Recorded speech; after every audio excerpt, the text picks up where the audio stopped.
close your eyes and settle your breathing. What if the story of life on Earth is less complete than it seems? Imagine quiet stretches, millions of years, where the fossil record goes almost silent, gentle pauses in the pages of deep time. Before we begin, I'd love to know, where in the world are you watching from? Share your location in the comments. It's soothing to picture our sleepy map glowing across the globe. As you relax, notice how scientists gently stitch these missing pages together, from faint traces in stone to whispers of time, revealing what lived in the spaces between. Picture a shoreline at dusk, the tide sighing over sand flats where small creatures burrow and feed. Not far away, a river mouth carries silt into a quiet bay, each flood laying down another thin sheet of mud. In places like this, the world is always filing paperwork. A leaf settles, a shell breaks, a fish is buried by a gentle slump of sediment, and the first steps toward preservation begin.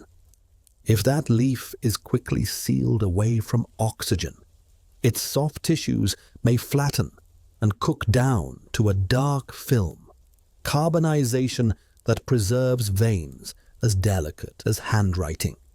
If that fish lies where mineral-rich water can percolate, tiny pores in bone or scale may fill with silica or calcite, permineralization that holds shapes we can still trace with fingertips. If a shell dissolves after burial, the cavity it leaves can be filled by later minerals, making a cast with the curve of the original. If the shell only dissolves partly, we find a mold, the negative space of a vanished form.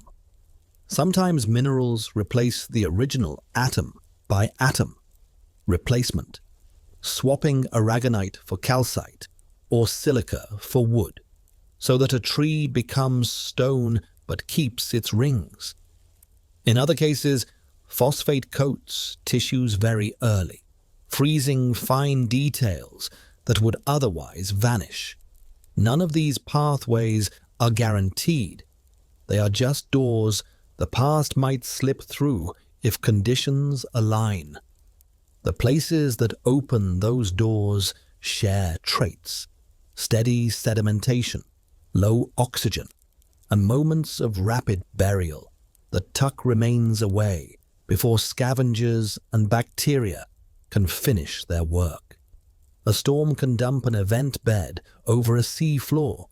An underwater landslide can sweep creatures into a calm pocket. Volcanic ash can settle like a soft blanket over a lake. And the sudden stillness beneath these layers protects what lies below.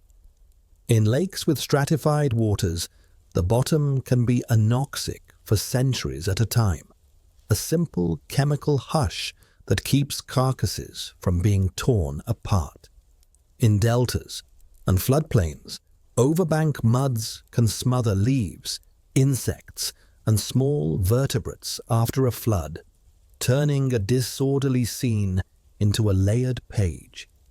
In deserts, flash floods trap bones in channel sands that later become sandstone, while nearby dunes, migrating and slumping, sometimes record footprints with crisp margins. Even ice has its archive. Freezing halts decay, locking in hair, skin, and stomach contents. A pause button on chemistry that we rarely get to press. Every path to preservation also has an opposing current. Taphonomy divides these currents into filters: biological, chemical, and physical, that erase or scramble signals before they can be written down. Crabs and beetles disarticulate carcasses. Fungi and bacteria unthread collagen, Waves abrade shells into glittering sand. Burrowing animals churn layers until once sharp boundaries blur. Chemistry can tip either way. Acidic groundwater dissolves bone. High-energy waters break fragile forms. And heating during burial can recrystallize minerals, coarsening fine details. Deep in the crust, pressure and temperature may metamorphose rocks, the original fabric stretched, smeared, or obliterated, so that both page and ink are gone. The record that gets to us is what passed all these tests by chance and circumstance. Because the archive is uneven, reading it means learning the grammar of rocks. Grain size hints at energy. Coarse gravels speak of swift currents. Fine clays of still water.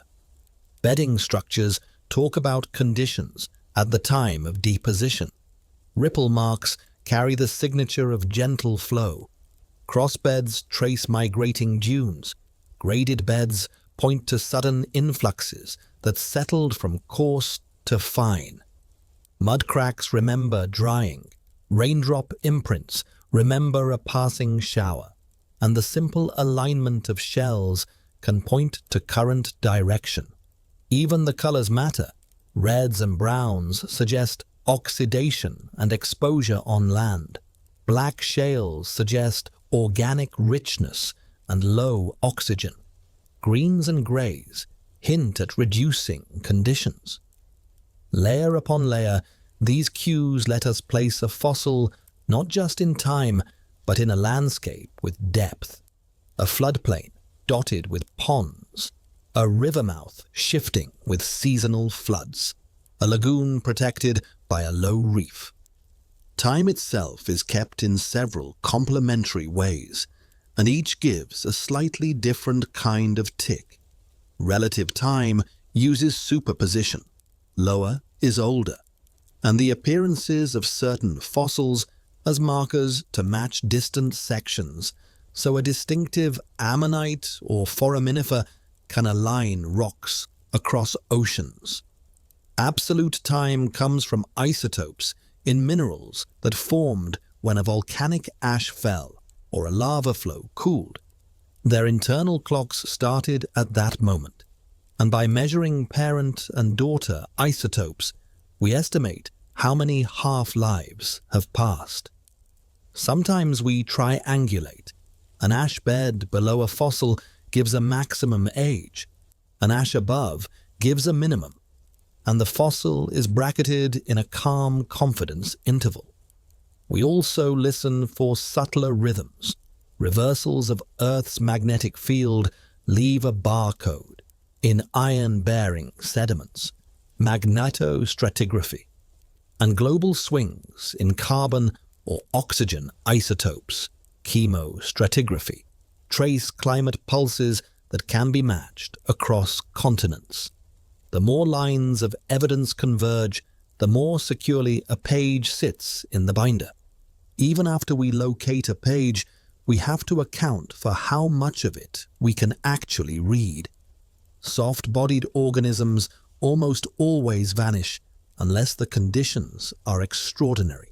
So communities seem skewed toward shelly and bony residents. Forest floors with teeming insects and fungi may collapse to a handful of leaves and the occasional beetle in amber.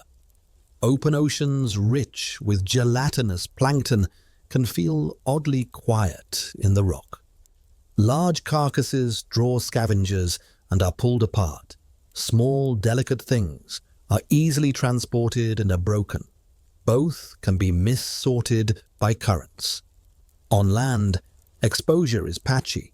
Vegetation and soil hide most bedrock, so our sampling concentrates along badlands, road cuts, quarries, and coastlines, where wind, water, or machines have done the excavation. Paleontologists adjust for these biases with careful field designs and statistics, mapping rock volumes to scale diversity counts, using rarefaction to compare samples fairly. and testing whether observed rises and falls reflect biology or simply differences in how many rocks of a given age are available to search. Inside labs and collections, the page becomes clearer with gentle tools. Acid baths dissolve surrounding limestone grain by grain to reveal a delicate echinoid. Dental picks flick silt from around a tooth cusp. Micro CT scans peer through rock to see a curled embryo without ever touching it. Thin sections taken from bone or wood reveal growth rings, vascular canals, and healing lines, each a record of seasons or stress. Surface textures translate into behavior. The polish on teeth suggests diet. Joint surfaces hint at posture and gait. Muscle scars record where tendons once anchored. When skeletal parts are missing, comparative anatomy lets us infer shapes from relatives, and phylogenetic methods place a specimen within a branching pattern of descent so we can predict unseen traits with measured uncertainty. The result is a composite portrait, not a photograph, but a careful drawing guided by the lines that truly remain. Through all of this, it helps to remember that the fossil record is less a single book and more an anthology assembled from different libraries, marine basins, lake bottoms, river plains, dunes, caves, each with its own house style, and each storing different kinds of stories. Some shelves are dense, others sparse. Some pages are palimpsests written over older text. Others are crisp and new. Some chapters are present in many copies across the world. Others survived in only one damp corner. When we set these pieces side by side, patterns begin to align. The rise and fall of sea levels, stepping across continents. The spread of grasslands recorded by the shapes of herbivore teeth and the isotopes in their enamel. The cooling and drying of climates traced in pollen curves and lake chemistry. With every new outcrop, every thin layer of ash, every micro-fossil sieved from a handful of mud, the mosaic tightens, and even the blank spaces gain contour as we learn where they are and why they persist, letting us follow the story onward at a pace that matches the slow turning of the pages. Imagine time as a long shoreline where waves are forever arranging and erasing, and the pages we hope to read are written in sand while the tide is still coming in. The first reason pages go missing is simple. Most of life unravels quickly. After death, scavengers arrive in minutes to hours, disassembling what once was whole. Bacteria begin their quiet work, unweaving proteins, loosening joints, softening outlines until structure gives chimchitsibase to soup. On land, sun and air dry and crack tissues. In water, currents roll and knock bones together, smoothing edges, scattering pieces. If burial does not happen swiftly, the body passes through the world without leaving a line, and deep time closes over the event as easily as a breeze erases a footprint on a dune. Even when burial happens, chemical conditions may not be friendly. Acidic soils dissolve bone. Oxygenated pore waters nibble at shells. Groundwater reworks minerals so thoroughly that only ghostly impressions survive. And sometimes, not even that. Energy in the environment acts like an editor with a heavy red pen. High-energy shorelines grind shells to sand. River channels jostle bones and sort them by size, leaving lag deposits that tell more about hydraulics than about who lived nearby. On floodplains, the quiet intervals between floods are times of life rather than preservation. And when the river finally spills its banks, the thin sheets of mud it lays down may be too delicate to hold detail. Later floods tear them up again. In deserts, wind-blown sands shift and collapse. The same process that preserves footprints can also destroy them when dunes migrate, and the gentle splay of bones becomes a scatter with no map.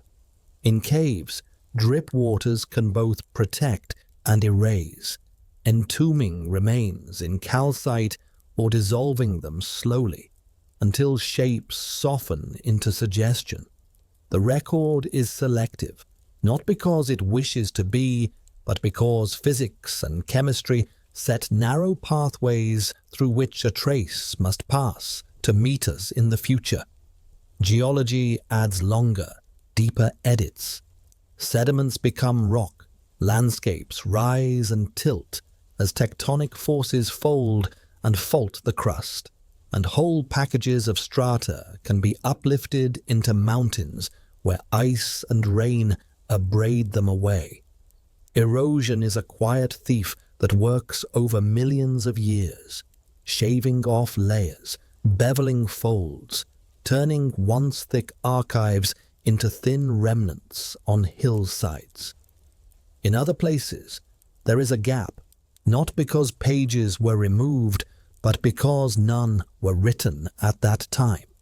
No basin to collect sediment, no lake to settle mud, just a surface of soil and plants and animals living and dying above stone that would not keep their memory. These intervals show up in rock columns as unconformities, boundaries where younger rocks rest directly on much older ones. The intervening chapter missing because either it was never deposited or it was deposited and later stripped away. Unconformities can represent centuries or hundreds of millions of years, a silence measured in thickness that no longer exists. Even within deposited sequences, completeness varies with environment. Deep-sea floors far from shore may accumulate fine particles steadily for long spans, creating layers that record small changes in climate and life, while nearshore environments build and erase rapidly, their pages palimpsests of storms and calm spells. Deltaic systems shift channels over time. What is a lake today becomes a marsh, then a river mouth, then the abandoned lobe of a delta where soils form and roots tangle, and later the whole stack may be drowned by a rising sea or cut by a new river. Each switch changes what is preserved: fish and leaves in still water, shells in shallow waves, burrows in beach sands, bones in channel lags. The patchwork is real, and when we later read vertical stacks of rock, we are often reading stitched scenes from different neighborhoods rather than a single continuous diary. Biases in bodies themselves deepen the gaps. Hard parts are tickets to the archive. Soft bodies are mostly day passes that expire before they can be stamped. Jellyfish, worms, and most plants vanish unless circumstances are rare and kind. So communities appear skewed toward shelly mollusks, armored arthropods, and vertebrates with bone. Even among those with hard parts, size and design matter. Tiny shells can be transported far from their living place and concentrated into beds that overwhelm the local signal. Large bones may be too few to speak clearly. their absence difficult to interpret. Is it true rarity, destruction by scavengers, or just that the right sill or slope has not yet been exposed by erosion? Life habits also regulate visibility. Creatures that lived in depositional basins, lakes, lagoons, floodplains, win more often than those on rocky uplands, and the residents of caves, swamps, and burrows may be overrepresented relative to the open country around them, simply because their homes double as traps and vaults. After burial, the long chemistry of diagenesis edits again. Compaction squeezes water out and brings grains closer, sometimes flattening fossils until they resemble pressed flowers. Mineral-rich fluids percolate and alter original compositions. Aragonitic shells transform into more stable calcite, losing microstructure. Original bone minerals recrystallize, changing the textures that once recorded growth and disease.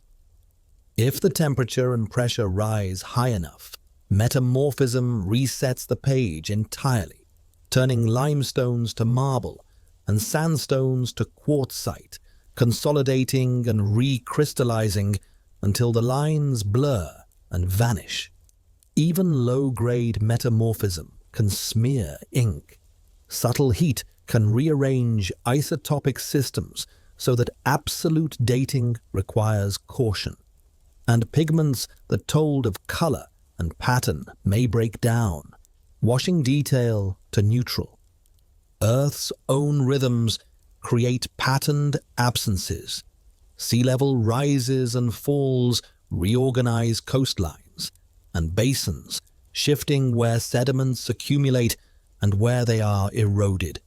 So the worldwide archive breathes in and out with the pulse of ice ages and greenhouse phases, mountain building and erosion work in cycles, creating basins with space for sediment, then filling them, then raising them to be stripped again, leaving isolated outcrops as the only windows into long periods. Volcanism can shower ash that helps with dating and preservation, but lava flows and intrusions can bake adjacent sediments, annealing delicate fossils beyond recognition. Climate swings alter the chemistry of waters and soils. Anoxic bottom waters that once favored preservation can turn oxygen-rich during a shift in circulation, and for a while the page becomes far less likely to keep ink. There are also silences introduced by where we look and how we collect. Rock exposure is patchy on a planet covered by vegetation, soil, cities, and oceans, so our windows cluster in deserts, high latitudes, road cuts, quarries, and erosion gullies. Some ages are underrepresented simply because their rocks lie deep beneath younger cover, or because the rocks of that age formed in places we cannot easily access.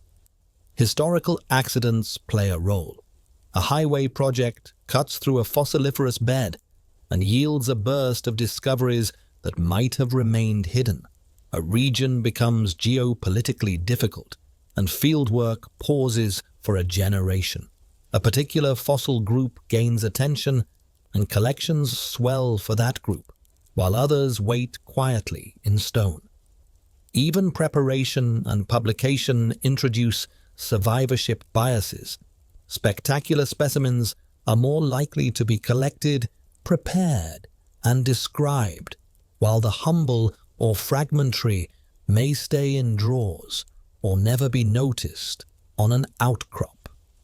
All these filters, biological, physical, chemical, tectonic, climatic, and human, layer into a single effect.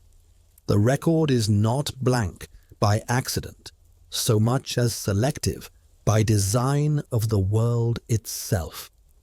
Once we accept that selectivity, the silences become meaningful in their own right. A missing interval at a river section may coincide with an erosional surface that speaks of a shift in flow regime. A scarcity of soft-bodied fossils may draw our attention to rare deposits where they do appear, the exceptional sites that function like illuminated pages within a dimmer book.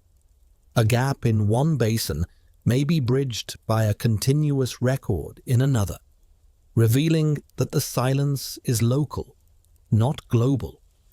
In some cases, apparent sudden appearances of new forms are the result of crossing thresholds of preservation rather than true bursts of novelty, a point that becomes clear when we compare multiple environments and methods and find that the supposed jump becomes a slope, shallow and steady once the sampling improves. The more we learn to separate the handwriting of life from the edits of Earth, the less mysterious many gaps become, and the more we can listen for the softer signals that still pass through the noise, following them forward without needing every line to be present on the page. Rocks keep their own preferences, and those preferences quietly steer what stories arrive to us. A basin that receives fine silt and clay will preserve delicate outlines, the whisper of a leaf, the thread of a thin ray, because tiny grains drape gently over small things. A shoreline of pebbles and coarse sand records strength instead, capturing sturdy shells and bone fragments that can survive tumbling. Carbonate platforms, grown from the skeletons of organisms themselves, favor creatures that lived where sunlight and warm, clear water allowed reefs and shoals to flourish. Siliciclastic rivers and deltas import quartz and feldspar from far inland and bury what they catch in layers that remember floods and seasonal pulses. Each environment selects, edits, and stores according to its house rules. In the deep sea, pelagic rain settles in slow, even drifts, building thin, consistent pages that can register subtle climate beats. On storm-swept shelves, tempestites, storm beds, drop sudden blankets of mixed shell and sand, a louder punctuation that drowns the soft background noise for a while. The archive is biased not by intention, but by physics. Energy sorts grain size. Grain size governs porosity and oxygen levels. Oxygen controls decay, and decay precedes every other outcome. Within these preferences, time is not equally distributed. Some layers are time-rich but fossil-poor, accumulating so slowly that a few millimeters might represent centuries, with only the most durable remains surviving the constant nibbling of burrowers.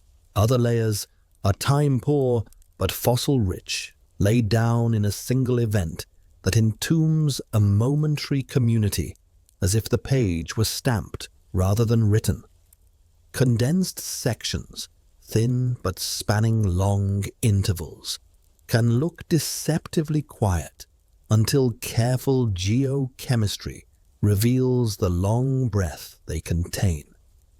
Lags at the bases of channels collect reworked bones and shells with mixed ages, time averaging that blends individuals who never met in life. Concretions grow like mineral cocoons around carcasses and plant parts, cementing early and shielding their contents from later change, so they overrepresent those lucky few captured before the rest of the bed hardened. Each of these features amplifies certain voices while muting others. And when we read an outcrop, we are hearing a choir in which some parts carry easily and others blend into the hum. Geochemistry adds another layer to the bias. In waters starved of oxygen, decay slows and soft parts stand a chance, but iron and sulfur may precipitate as pyrite, coating tissues in a sheen that preserves texture while turning organics into mineral lace. In poor waters, rich in bicarbonate, calcite cements fill spaces quickly and lock in three-dimensional form. In iron-rich settings, siderite concretions wrap leaves, fish, and small vertebrates in compact, protective jackets. Where early diagenetic silica is abundant, wood petrifies with startling fidelity. Cell walls turned to glassy replicas that can be polished and read. By contrast, acidic soils dissolve bone and shell. Meteoric flushing leaches aragonite from mollusks, leaving gaps where shells once were. Phosphorus-starved settings rarely preserve bone at all. The chemistry of the water between grains is as important as the chemistry of the water above them, and slight shifts can tilt a bed from a friendly to a hostile ledger. Facies, the specific combination of sediment-type structures and fossils that define a depositional setting, change laterally, and with them the kinds of stories we are likely to find. A river channel with cross-bedded sands grades sideways into levee silts and then into floodplain muds with root traces. Across a short distance, we move from disarticulated bone and coarse plant debris to leaf mats and insect impressions. A lagoon with quiet muds merges with a barrier shoal of shelly sand, and the fossils change from delicate seagrass and small fish to robust bivalves and fragments of reef dwellers. Walther's insight that the vertical succession of facies mirrors their lateral arrangement when deposition is continuous means that vertical stacks record repeated migrations of environments, and each migration rewrites the roster of what can be kept.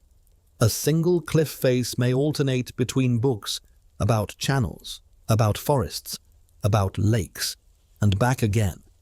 And if we do not recognize the facies' shifts, we might mistake ecological change for preservation bias, or vice versa. Bioturbation, the simple, busy work of burrowers and root growth, quietly blurs pages. In well-oxygenated settings, worms, crustaceans, and other infauna churn the top layers, mixing younger and older particles, softening sedimentary structures, and shredding delicate tissues. Ichnofabrics, the textures created by this biological stirring, can be so pervasive that they homogenize entire beds, leaving only robust shells or bones that survived the constant rearrangement. The presence of orderly lamination in mudstones often signals low oxygen and low disturbance, and those are the beds where paper-thin wings and leaf veins have a chance to hold their outlines. Where burrow networks dominate, the body fossils retreat, and the burrows themselves become the primary evidence of life. Ichnofossils that tell us more about behavior than about bodies, shifting the kind of narrative we can build from that rock. Transport smuggles bias into the archive long before sediment becomes stone. Currents sort by size and shape, hydraulic equivalence, so that heavy but streamlined bone fragments may travel farther than lighter, awkward fragments. Thin shells align with flow and settle differently than thick ones. Woody plant matter floats and congregates into drift piles that look like forests fallen in a single place, but are instead the edited leftovers of many miles of shoreline. Storms carry shallow water organisms down slope into deeper settings, mixing communities that never coexisted. Turbidity currents sweep fine material into the deep, spreading it widely and burying what lay beneath in a quick hush. These processes create assemblages that are informative about transport and energy, but only carefully informative about local ecology. And unless we read the hydraulic sorting first, we risk attributing the composition to life rather than to the conveyor belts of moving water. Carbonates and siliciclastics bias differently, not only in what they preserve, but in how they register time. Carbonate platforms can grow rapidly under the right conditions, keeping pace with sea level rise and recording continuous shallow water ecosystems for long intervals. Yet they can also undergo episodes of dissolution and karstification when exposed, creating gaps etched into stone. Siliciclastic basins rely on sediment supply from land. When supply dwindles, they pause, and the next influx may arrive only after a climatic or tectonic shift, leaving an unconformity that stitches two unrelated stories together. Even within carbonates, microenvironments matter. Reef cores with branching corals and cemented frameworks retain three-dimensional habitats. Back reef lagoons with muds record calmer communities with high potential for fine detail preservation. Fore-reef talus piles capture debris, time-averaged and prone to reworking.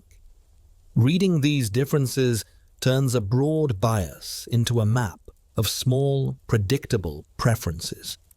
On land, the museum effect of caves and sinkholes favors certain animals and behaviors. Pits accumulate bones from animals that slipped, fell, or were dragged by predators, overrepresenting the local carnivores and the unwary herbivores that shared their ranges. Roosts for bats create dense deposits of guano that alter local chemistry and either improve or degrade preservation, depending on flow and mineral availability. Arid badlands expose thick packages of fluvial and floodplain strata, and thus dominate our terrestrial record. But humid forests, where life is rich and diverse, hide their rocks beneath soils and vegetation, biasing discovery rather than preservation.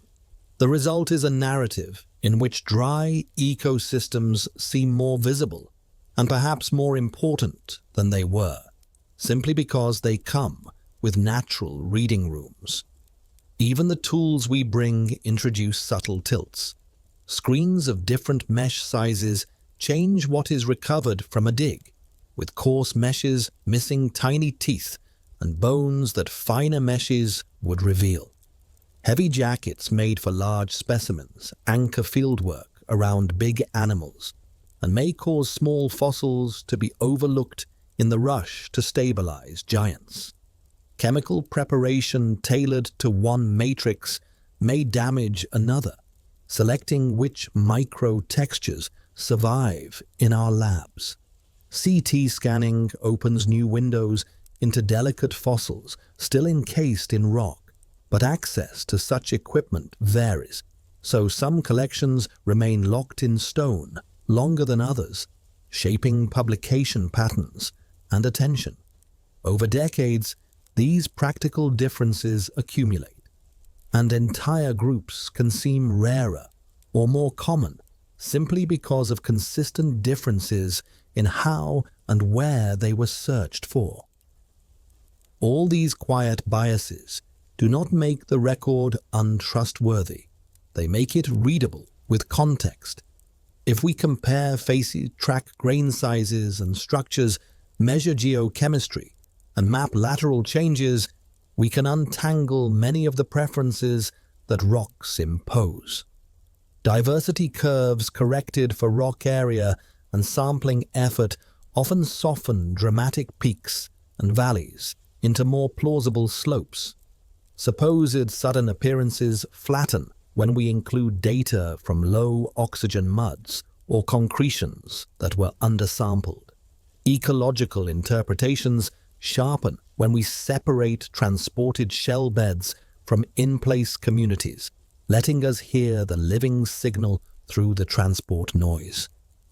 The more we learn to expect what a given rock prefers to keep, the better we can interpret absences and presences not as absolutes, but as outcomes of a setting with particular habits, which in turn lets the story move forward at a calm, steady pace, with each page adding a part it was always most likely to remember. At first glance, the fossil record can make evolution look like a series of abrupt entrances, as if new forms step through a curtain fully made and take their places without rehearsal. But what feels sudden on a rock face is often a blend of limitations in preservation, the way we sample, and how we measure time in stone. Imagine a cliff where each layer is a page that took thousands of years to write. If the layers are thick and coarse, they may skip lightly over long intervals so that the first fossil of a lineage appears as a clean debut, even though its ancestors lived offstage in sediments that were never laid down or were later erased. This is the Signor Lips effect in quiet action. Because the chance of preservation is low, the last and first appearances of species in the record are typically displaced inward from their true biological last and first moments, smearing extinctions and origins and making both look more sudden than they were. Add in time averaging, beds that blend remains from many seasons or centuries, and the resolution worsens. Evolution that proceeded in small steps can be compressed into a few centimeters, and a tempo that was patient becomes brisk, simply because the archive has few ticks to spare. Lagerstätten, exceptional deposits that keep soft parts, intensify the illusion by spotlighting details that the surrounding record cannot show. A shale with exquisite preservation may reveal a burst of forms that seem to appear all at once, not because life truly sprang forward in a single leap, but because only in that pocket did conditions allow fragile bodies to be kept at all. Between such pockets, where only shells and bones remain, entire clades can be invisible even as they diversify, like a chorus singing beyond a closed door. When we stitch together many outcrops across a region, the first occurrences rarely line up perfectly. Each section has its own firsts, and the composite picture is a staggered front advancing through space rather than a single wall of novelty, reminding us that first is a statement about rocks we happen to have, not always about the day something truly began. Stratigraphic resolution can be misread as evolutionary tempo. Beds a meter thick may represent decades in a fast-depositing delta or tens of thousands of years in a slow offshore mud. Without independent dating, the thickness of rock cannot reliably signal the pace of change.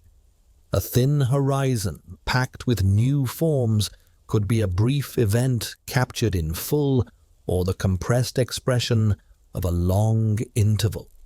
Radiometric dates on ash layers help bracket ages, but even these are points with uncertainties measured in thousands to tens of thousands of years for most of the deep past. So lineages evolving over similar spans can seem to step onto the stage between two dated mats of ash. Magnetostratigraphy and chemostratigraphy add more anchors, yet their stripes and excursions still resolve time in bands, not in days. And within those bands, nature may have moved with a subtlety that rock cannot trace line by line. Ecology and the physics of preservation set thresholds that, once crossed, make a lineage suddenly visible. The origin of hard parts, shells, spicules, armor, dramatically boosts fossilization potential, so a clade that has been small, soft, and hidden may appear to burst onto the scene precisely when it evolves mineralized tissues, even if its genetic and ecological diversification began long before. Expansion into depositional settings that preserve well can have the same effect. Fishes that leave the reef for muddy lagoons or rivers, plants that move from uplands to floodplains, burrowers that start disturbing laminae in ways that leave clear trace fossils. Each shift is a change in visibility as much as a change in biology, and the combined result is an artificial glamour of suddenness wherever visibility increases rapidly. Sampling intensity adds yet another lens. Some intervals and places have been scoured for a century, others remain scarcely touched. The pull of the recent, our tendency to find more species in younger rocks because they are better exposed and easier to reach, makes diversity appear to rise toward the present, even when corrected. And similar pulls exist for intervals tied to accessible coasts, mines, and classic field areas. New techniques alter visibility too. Fine sieving of sediments recovers tiny teeth and bones that earlier workers missed. Micro-CT reveals hidden embryos or delicate internal structures in nodules that would have remained anonymous. Geochemical proxies detect biological signals, biomarkers, that stand in for bodies. Each methodological improvement creates its own small Cambrian moment, a brief seeming surge in novelty that is as much about our hands as about deep time. Even when the record is generous, evolution itself can produce patterns that look abrupt in the archive without violating gradual change. Populations might sit in relative morphological stasis while environmental conditions are stable, then shift more quickly when pressures change, a pattern often called punctuated change. In the rock record, where our sampling points are few, this can resemble a jump, even if, in life, the change unfolded across thousands of generations. Geographic structure matters as well. If most change accumulates in small, peripheral populations that later expand, the parent population's fossils will show long stability, and the daughter population may appear abruptly with distinct traits once it spreads into the depositional basin we are sampling. The fossil record's patchiness makes it far more likely to see the before and after than the narrow zone where the transition was localized. Ghost lineages, the inferred branches on evolutionary trees where a lineage must have existed even though we have not yet found its fossils, show how the illusion is corrected once we combine morphology stratigraphy, and phylogeny. If two lineages share a common ancestor, and each has a fossil record from different times, the ancestor's lineage is pulled back in time to at least the older of the two, filling an invisible corridor with an expected but as yet unsampled history. Molecular clocks can extend these corridors further, estimating divergence times from DNA differences and hinting that many clades originated earlier than their first fossil record suggests. These estimates arrive with uncertainties and assumptions, but when they agree with the shape of the tree and with scattered finds in new basins, the picture settles. What looked abrupt was simply where the light first fell. Famous episodes often cited as explosions soften upon closer reading. The Cambrian explosion, for instance, becomes a prolonged acceleration spread over tens of millions of years, with roots in the late Ediacaran and a stepwise build-up of body plans as ecological roles diversified and biomineralization evolved in multiple lineages. Burgess Shale-type deposits and Chengjiang-like windows reveal soft-bodied communities that make the early Cambrian feel crowded with novelty, while earlier rocks with rarer windows show quieter experiments in form. In other intervals, reef recoveries after mass extinctions can look like instant reappearances when read in coarse sections, yet high-resolution studies reveal patchy regional starts, with pioneer communities establishing locally before networks link them into global reefs. The apparent drama is a composite of many gentle starts, stitched later by sea level and climate conditions that favored expansion and preservation. Taphonomic megabias, broad, long-term shifts in what tends to be preserved, can also orchestrate waves of visibility. The spread of deep burrowing during the early Paleozoic churned shallow seafloors, disrupting the laminated muds that once captured delicate bodies and trace fossils, which in turn changes the fabric of preservation for everything living on those shelves. The rise of grasslands changed soils and river systems, altering where bones concentrate and how they weather, and the proliferation of woodier plants at earlier times shifted how often forests made it into the record at all. These structural changes echo through the archive, creating intervals where certain kinds of organisms and behaviors are suddenly scarce or abundant, even if their true diversity and abundance in life changed more subtly. When we add quantitative methods, the illusion becomes measurable. Range-through approaches that assume presence between the first and last occurrences dampen the jaggedness of diversity curves, sampling standardization and shareholder quorum. Subsampling level the playing field between richly and poorly sampled bins. Occurrence models account for the probability of detection given rock area, facies distribution, and effort. With these lenses, peaks flatten and troughs fill, and many sudden appearances recede into slopes that feel more like natural tempos under changing environments. The remaining sharp edges often align with true events, rapid radiations into vacant niches after extinctions, innovations that open new ecospace, or environmental shifts that create strong selective gradients. But even then, rapid is measured against geological time, where the shortest bursts are still long, humanly speaking.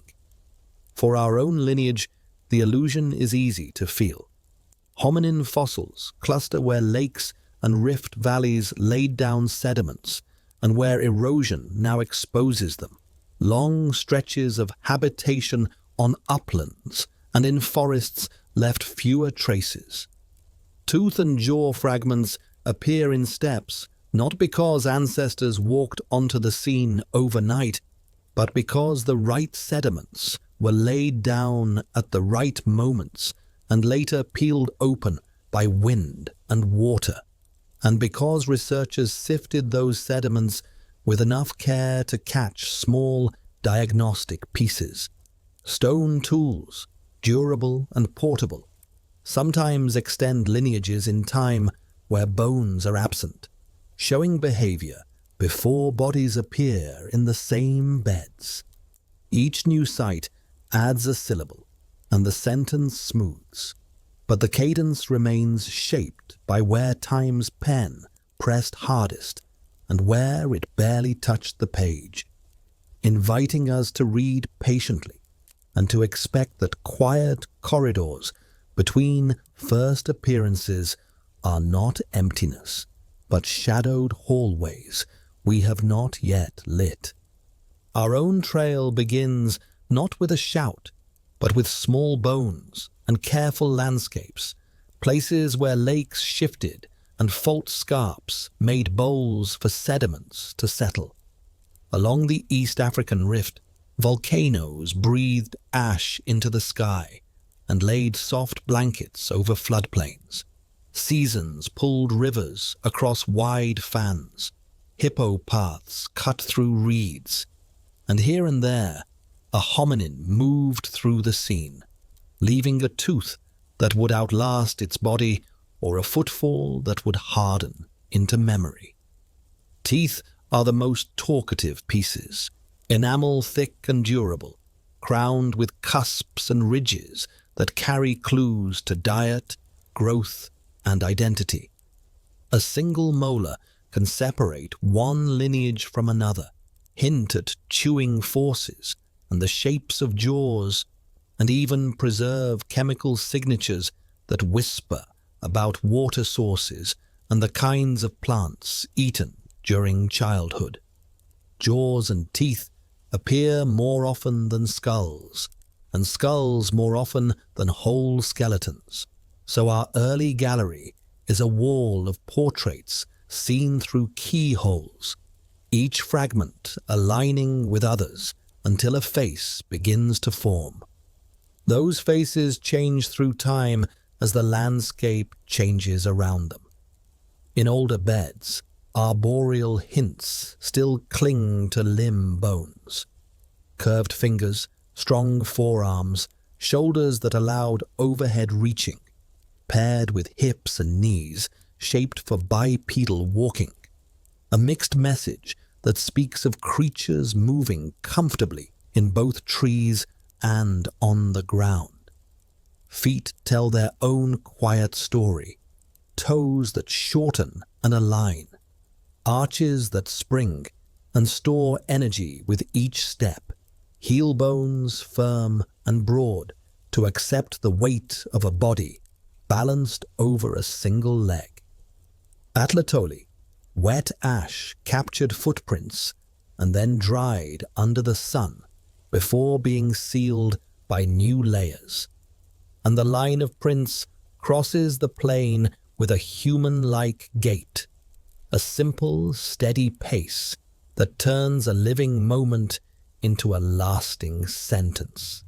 Nearby, in time and space, hand bones show thumbs with leverage for precision grips, the kind that make tool use easier, even if tools themselves are not present in the same rock. Stone becomes a proxy for bodies where bones are sparse.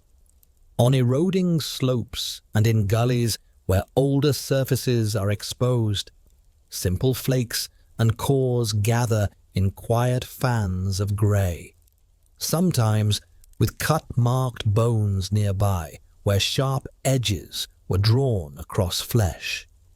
The earliest toolkits are modest, flakes struck from pebbles, edges quick and effective, renewed with fresh blows, and yet they open an ecological niche, allowing hominins to scavenge or butcher more efficiently. A scatter of flakes and bones at a lakeshore suggests a stop for work and water. A cluster in a channel fill hints that a small camp was washed downslope and concentrated by a later flood. Later, more standardized forms appear.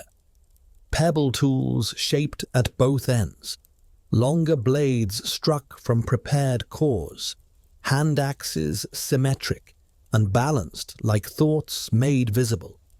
The artifacts do not speak of species with certainty, but they outline behavior through time, and behavior hangs lightly over bodies, turning gaps in bone into visible habits on the ground.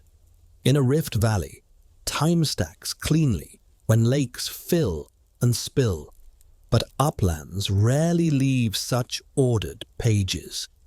Many years of our ancestors' lives unfolded on slopes that shed soil instead of storing it, in forests where acid soils ate bone, on rocky ridges where carcasses became part of the scavengers that took them apart. The result is clustering.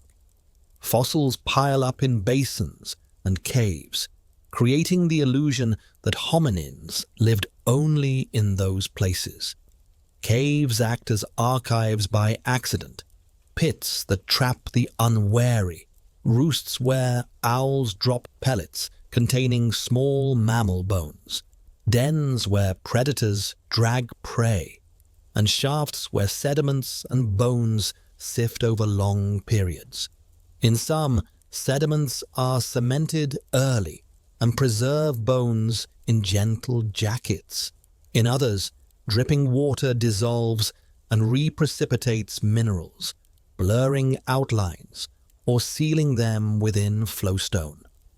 When bodies enter caves through vertical shafts or hidden passages, whole skeletons sometimes remain together, revealing joint surfaces, muscle attachments, and internal spaces that tell of locomotion and breathing in ways scattered bones cannot. Between the familiar shores of eastern and southern Africa, early travelers carried their bodies into new climates, and the record thins and reappears accordingly. Along the routes north and east, river corridors and lake shores again become the main stage, with sediments to capture bone and ash to bracket time. In the Caucasus and in parts of Asia, skulls and jaws show mixtures of features, robust faces with small brains compared to later forms, long legs that suggest efficient walking, and teeth worn by diets that included tough or gritty foods. In these places, stone toolkits accompany the bones, their edges familiar, their forms adapted to new stone sources. Farther east and south, islands act as filters and magnifiers. On small islands, lineages shrink in size over generations to match limited resources, bones narrowing and limbs shortening in a rhythm that repeats across animals. And hominins, too, show this scaling, their presence inferred from a handful of bones and the tools that still glint in streambeds after rains. Skulls slowly round and vault, faces retract, and jaws lighten through time, but the details are unevenly captured. Endocasts, natural or digital molds of the brain case, record grooves and bulges, not brain tissue itself, but the spaces it once occupied. And from these, we infer gradual reorganizations, areas tied to planning and social cognition and expanding, visual and olfactory balances shifting. speech-related regions leaving traces in the lay of surrounding bone. The ear region preserves canals that sense head movement. Their diameters hint at how much spinning and climbing the owner did, how agile and arboreal versus grounded and striding. Nasal cavities widen or narrow with climate, conditioning air for dry savannas or humid forests. Each skull that preserves such spaces adds a syllable to a quiet sentence about lives lived in specific weathers and at specific paces. Teeth tell seasons and weaning patterns by their growth lines. Like trees, enamel lays down microscopic increments that reflect daily rhythms and stress events. Under a microscope, a childhood illness becomes a faint line, a temporary slowing in growth, and the spacing of these lines across the crown gives an age at death that can be compared across hominins and apes. Rates of tooth eruption and the sequence in which teeth appear link to developmental schedules. A slower childhood with extended learning and care leaves a different dental pattern than a quick, early maturation. Stable isotopes locked into enamel reflect the kinds of plants eaten, grasses versus trees and shrubs, and the water sources used, and when plotted through a section, they mark shifts in diet with climate or habitat. Even when skeletons are scarce, a small drawer of teeth carries seasons, foods, and care into the present. Hands and wrists, when they survive, carry a script about tools and climbing at the same time. Wrist bones that stabilize under load-bearing knuckle walking versus those that allow a broader range of rotation for manipulation. Thumb lengths and joint shapes that turn power grips into precision grips. Muscle scars that speak of repetitive motions, pinching and twisting, pounding and scraping. Together with shoulders and elbows, these parts mark a continuum from forest edge scouts to full-time ground walkers. And the continuum is not linear everywhere. Mixed behaviors persist because landscapes are mosaics and habits lag behind anatomy when environments flicker between wetter and drier states over thousands of years. Knees lock in extension for efficient standing. Pelvises broaden and reshape to stabilize torsos over narrow support. Achilles tendons strengthen long elastic returns, and yet ankle bones may retain shapes from earlier modes of life, a reminder that change accumulates unevenly, carried forward by bodies that still need to move in many ways. Fire enters the scene as a subtle line long before hearths are obvious. Burned bone fragments in cave silts, reddened sediments, tiny spheres of melted plant resin, and heated stone that flakes differently after exposure to heat, all small indicators that must be separated from natural fires and lightning strikes. Where char and ash lie within contained scoops and are layered with other human traces, the case strengthens. But even then, the early record is delicate. A few scatterings, a lens of blackened soil, a cluster of cracked stones that sat around controlled heat. Cooking changes what landscapes can offer and when, softening tough foods, making more calories available, and perhaps shrinking teeth and jaws across generations as diets shift, a change that leaves its echo in craniofacial bones and in the wear patterns on molars. Migration leaves fossils only indirectly. What we see are stops, not strides. A jaw in one valley and a skull in another, 1,000 kilometers away, are connected by inference and by maps of ancient climate. During wetter phases, green corridors crossed what is now desert. Lakes filled basins, and rivers linked basins like beads on strings. During drier phases, routes contracted to narrow refuges, compressing populations and making discoveries more likely in those bottlenecks later. The Saharan pump idea, periodic greening and drying, turns the north of Africa into a gate that opens and closes, coastlines migrating with sea-level open shelves. For travel, and then drown them, hiding early camps beneath modern waves. Where coastlines are exposed, shells collected and broken in specific ways, small fish bones with cut marks, and stone tools made from beach cobbles indicate that shorelines were used thoughtfully, even if the people who used them left no bones in those shifting margins. Genomes pull threads where bones are thin. In cold caves, fragments of ancient DNA survive in teeth and dense skull bones, and even small pieces can map relationships to living and extinct groups, showing interbreeding where bones alone would imply separate paths.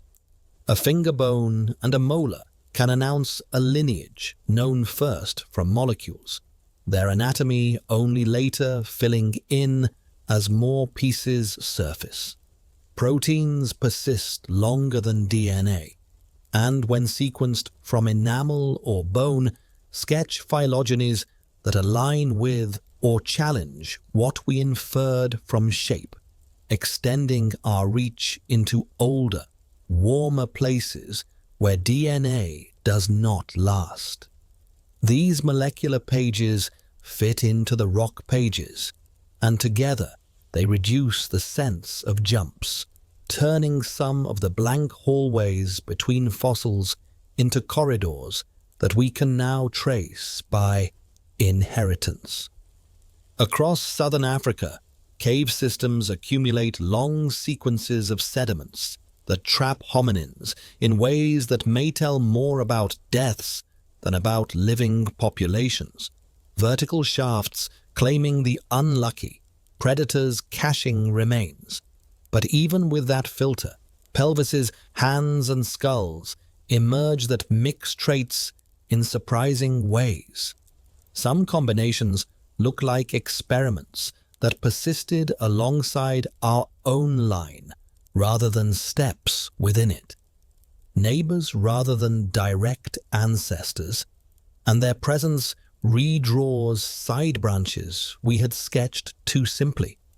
In eastern Africa, rift lakes shift shorelines from one valley to the next, and in the alternating bands of lake mud and river sand, skull fragments and jaws speak to transitions in chewing and face shape that track changes in plant communities from forests to grasslands and back again. Farther north and west, in caves and rock shelters, teeth and tools bracket the movements of later humans, and sometimes the bones of different groups lie within a few strata of each other, showing overlap in time and space. This unevenness is not a flaw so much as a signal that reminds us where to look next. The record thickens wherever sediments were generous and thin, wherever rock resists and vegetation hides, and by mapping the geology first, basins with fine-grained fills, volcanic ash for bracketing ages, stable terraces for preserving older surfaces, we aim our searches at places with the best chance of yielding new pieces.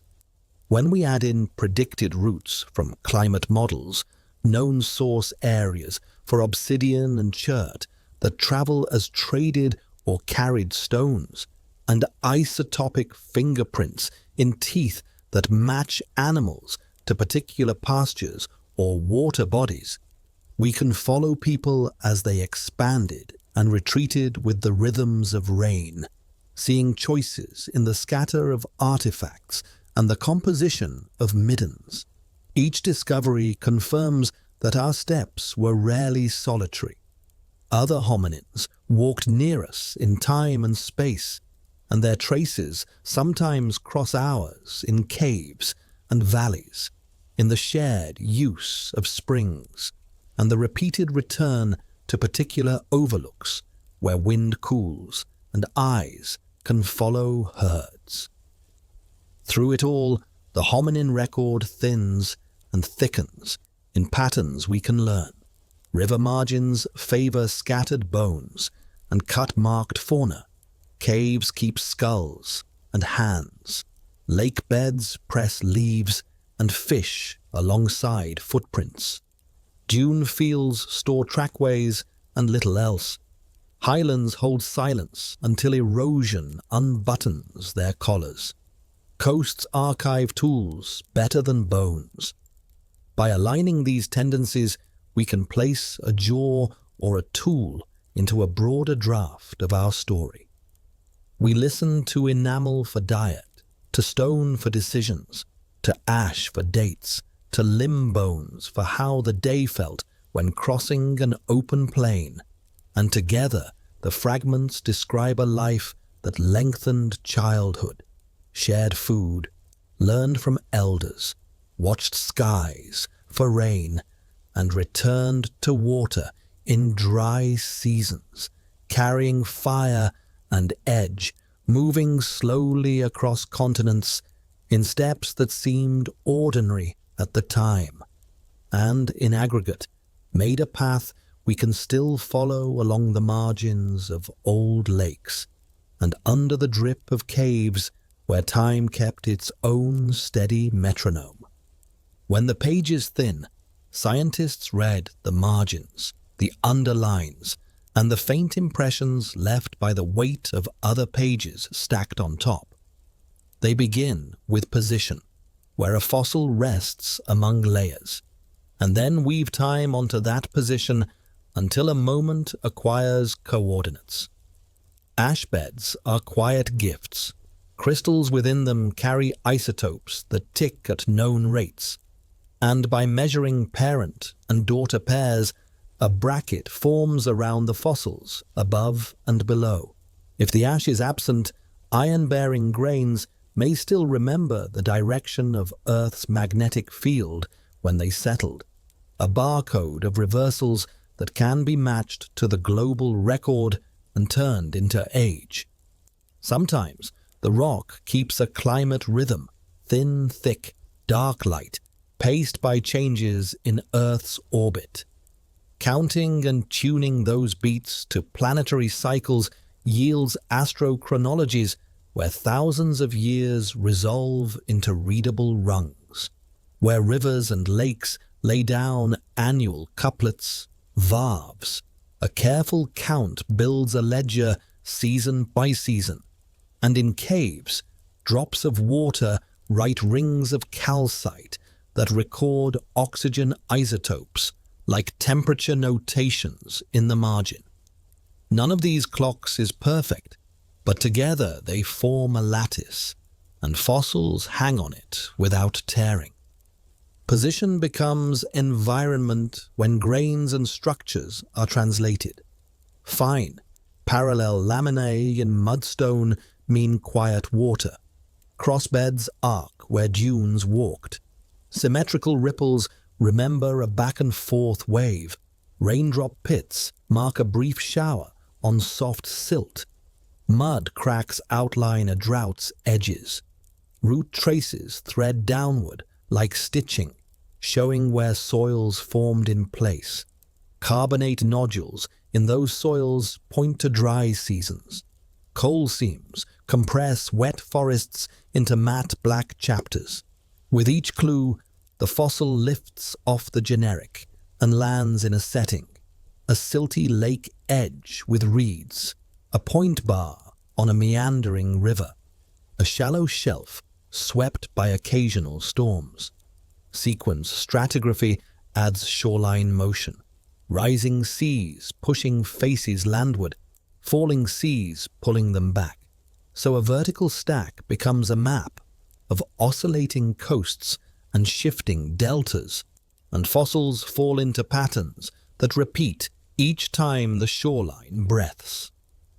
Chemistry writes in inks that bodies can't.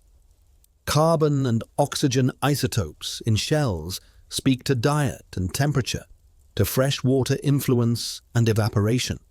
Strontium isotopes in marine carbonates match seawater curves and give ages where ashes are rare.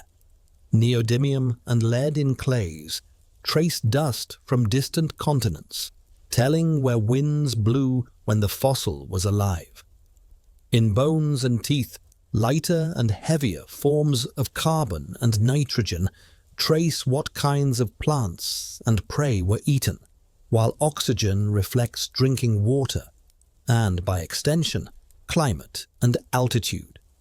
Enamel, though, keeps these signals best, laid down like enamel pages during childhood and then sealed. Clumped isotopes in carbonates preserve formation temperatures independent of water composition, turning shells and eggshells into thermometers. Leaf waxes washed into muds, molecular fossils retain the long-chain whispers of vegetation, and lipid biomarkers such as steranes and hopanes track broad groups of life even when no skeleton remains. In warm places where DNA decays, proteins sometimes persist in enamel. Their sequences add phylogenetic threads that anchor lineages across gaps where bone shapes alone were ambiguous. Anatomy offers its own mathematics. Traits are scored across fossils and living species, arrays of presence and absence, of measurements and shapes. These matrices feed into models that estimate evolutionary trees and rates of change. And from tree shape come ghost ranges, the necessary corridors where a lineage must have existed before its first fossil shows up. When morphological data are combined with stratigraphic ages in total evidence analyses, the tree grows with time built in, allowing short, poorly sampled intervals to contribute without overwhelming the signal. Bayesian tip dating frames uncertainty explicitly, letting wide age ranges and fragmentary specimens participate, while the probability mass finds the most consistent pathways. If molecules are available, ancient DNA in the cold or proteins in older warmth, divergence times can be cross-checked and disagreements explored. Is the molecular clock running fast in one group, or is the fossil record missing a window that a targeted search might yet reveal? Statistics tame the loudness of rock.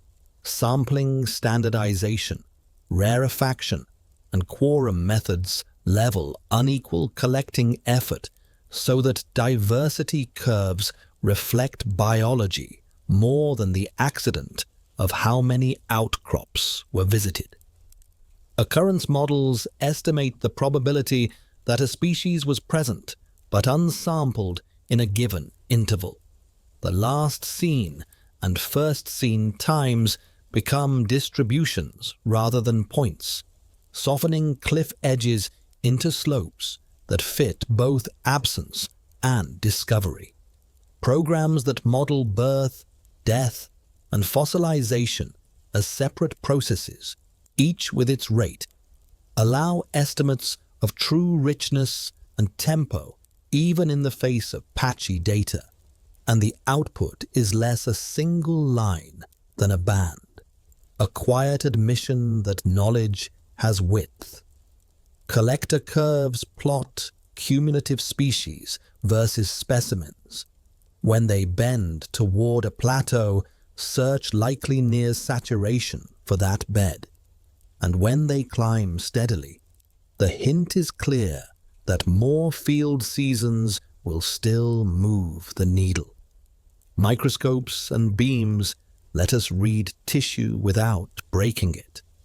Micro-CT and synchrotron scans pull anatomy out of stone by differences in density and phase, revealing teeth budding in jaws, sutures knitting in skulls, canals for blood and nerves running like trails under topography.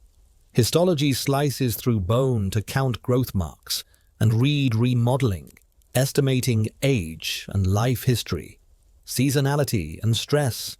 In reptiles and amphibians, rings mark years like tree growth, and in many mammals, bone deposition weaves patterns that tell of fast or slow lives.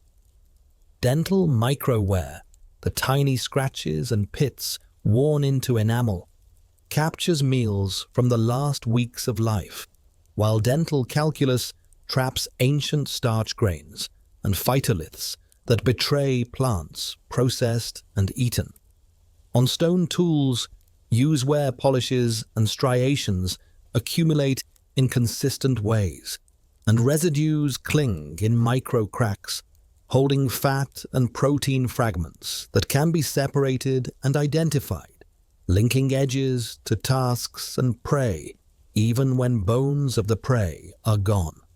Zooarchaeology by mass spectrometry reads peptide barcodes in collagen to identify species from tiny scraps, letting mixed piles of bone and tool waste resolve into community lists. Trace fossils let behavior stand in for bodies. A looping burrow reveals the fauna of a sea floor, even when the burrowers themselves leave no shells. Trackways register speed, gait, herd structure, and substrate stiffness. Nests and brood care are inferred from repeated arrangements and sizes. Coprolites preserve digested diets and gut microbiomes locked into phosphatic casts that still carry pollen and bone splinters. Ichnofacies, the recurring suites of trace fossils that characterize environments, anchor energy levels and oxygenation, and because many traces are made by broad groups rather than specific species, they traverse gaps in body fossil preservation, letting us follow ecosystems as settings change. Where laminae are intact, the absence of bioturbation becomes its own signal, pointing to low oxygen bottoms and boosting the odds that delicate bodies nearby may be found if one keeps splitting slabs slowly enough. Refitting and context rebuild moments from pieces.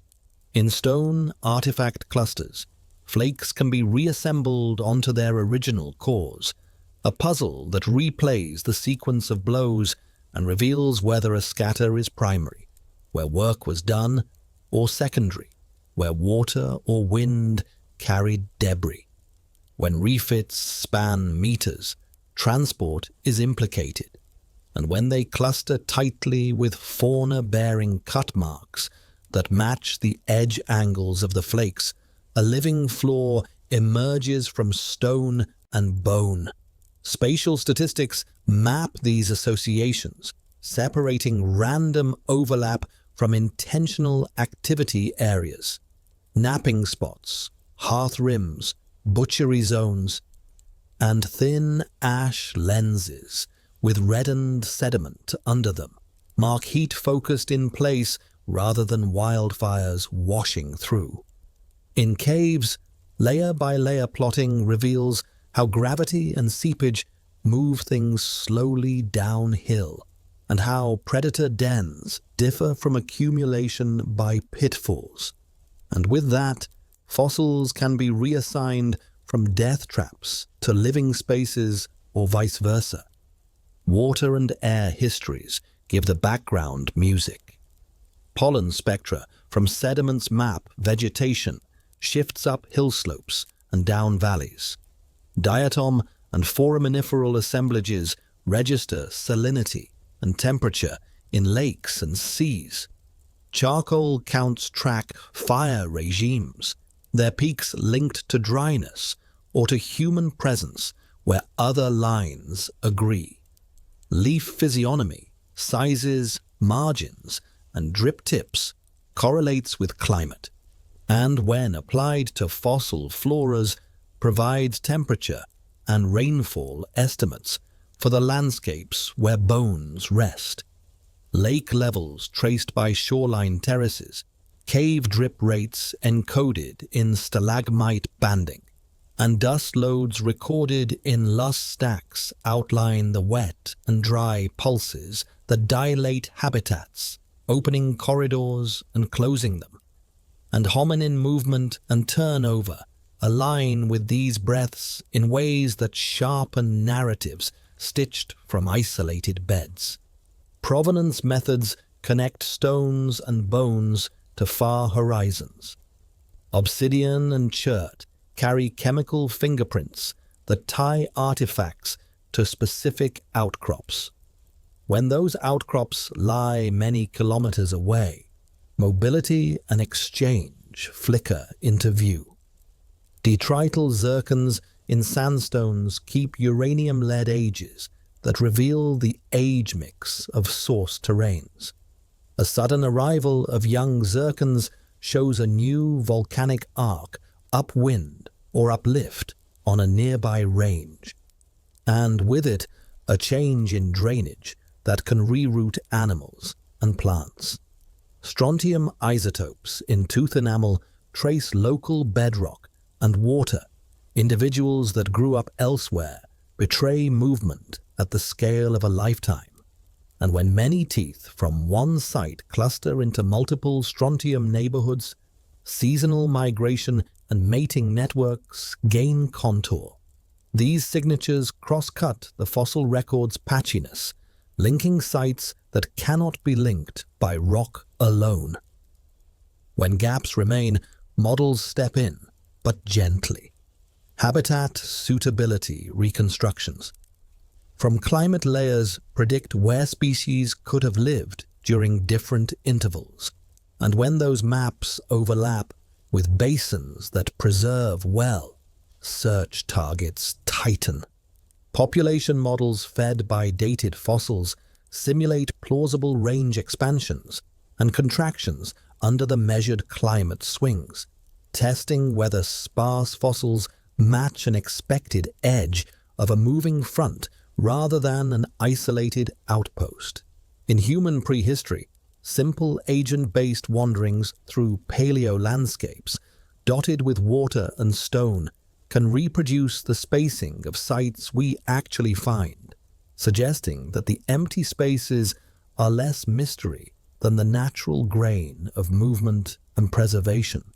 Each model is an argument in numbers, and its value grows when independent data, an ash age, a biomarker shift, a pollen zone change, land where the model predicted a hinge. Curation and revisit write new sentences into old drawers. Collections gathered decades ago yield fresh signals under new tools. A nondescript tooth becomes species diagnostic under micro-CT. An unremarkable bone scrap provides protein sequences. A small sediment sample taken for matrix reveals diatoms and pollen that shift the environmental reading. Labels with vague locality names are geo-referenced from field notebooks and old maps, precise enough now to align with stratigraphic charts and ash layers that have since been dated. Field methods respond in turn.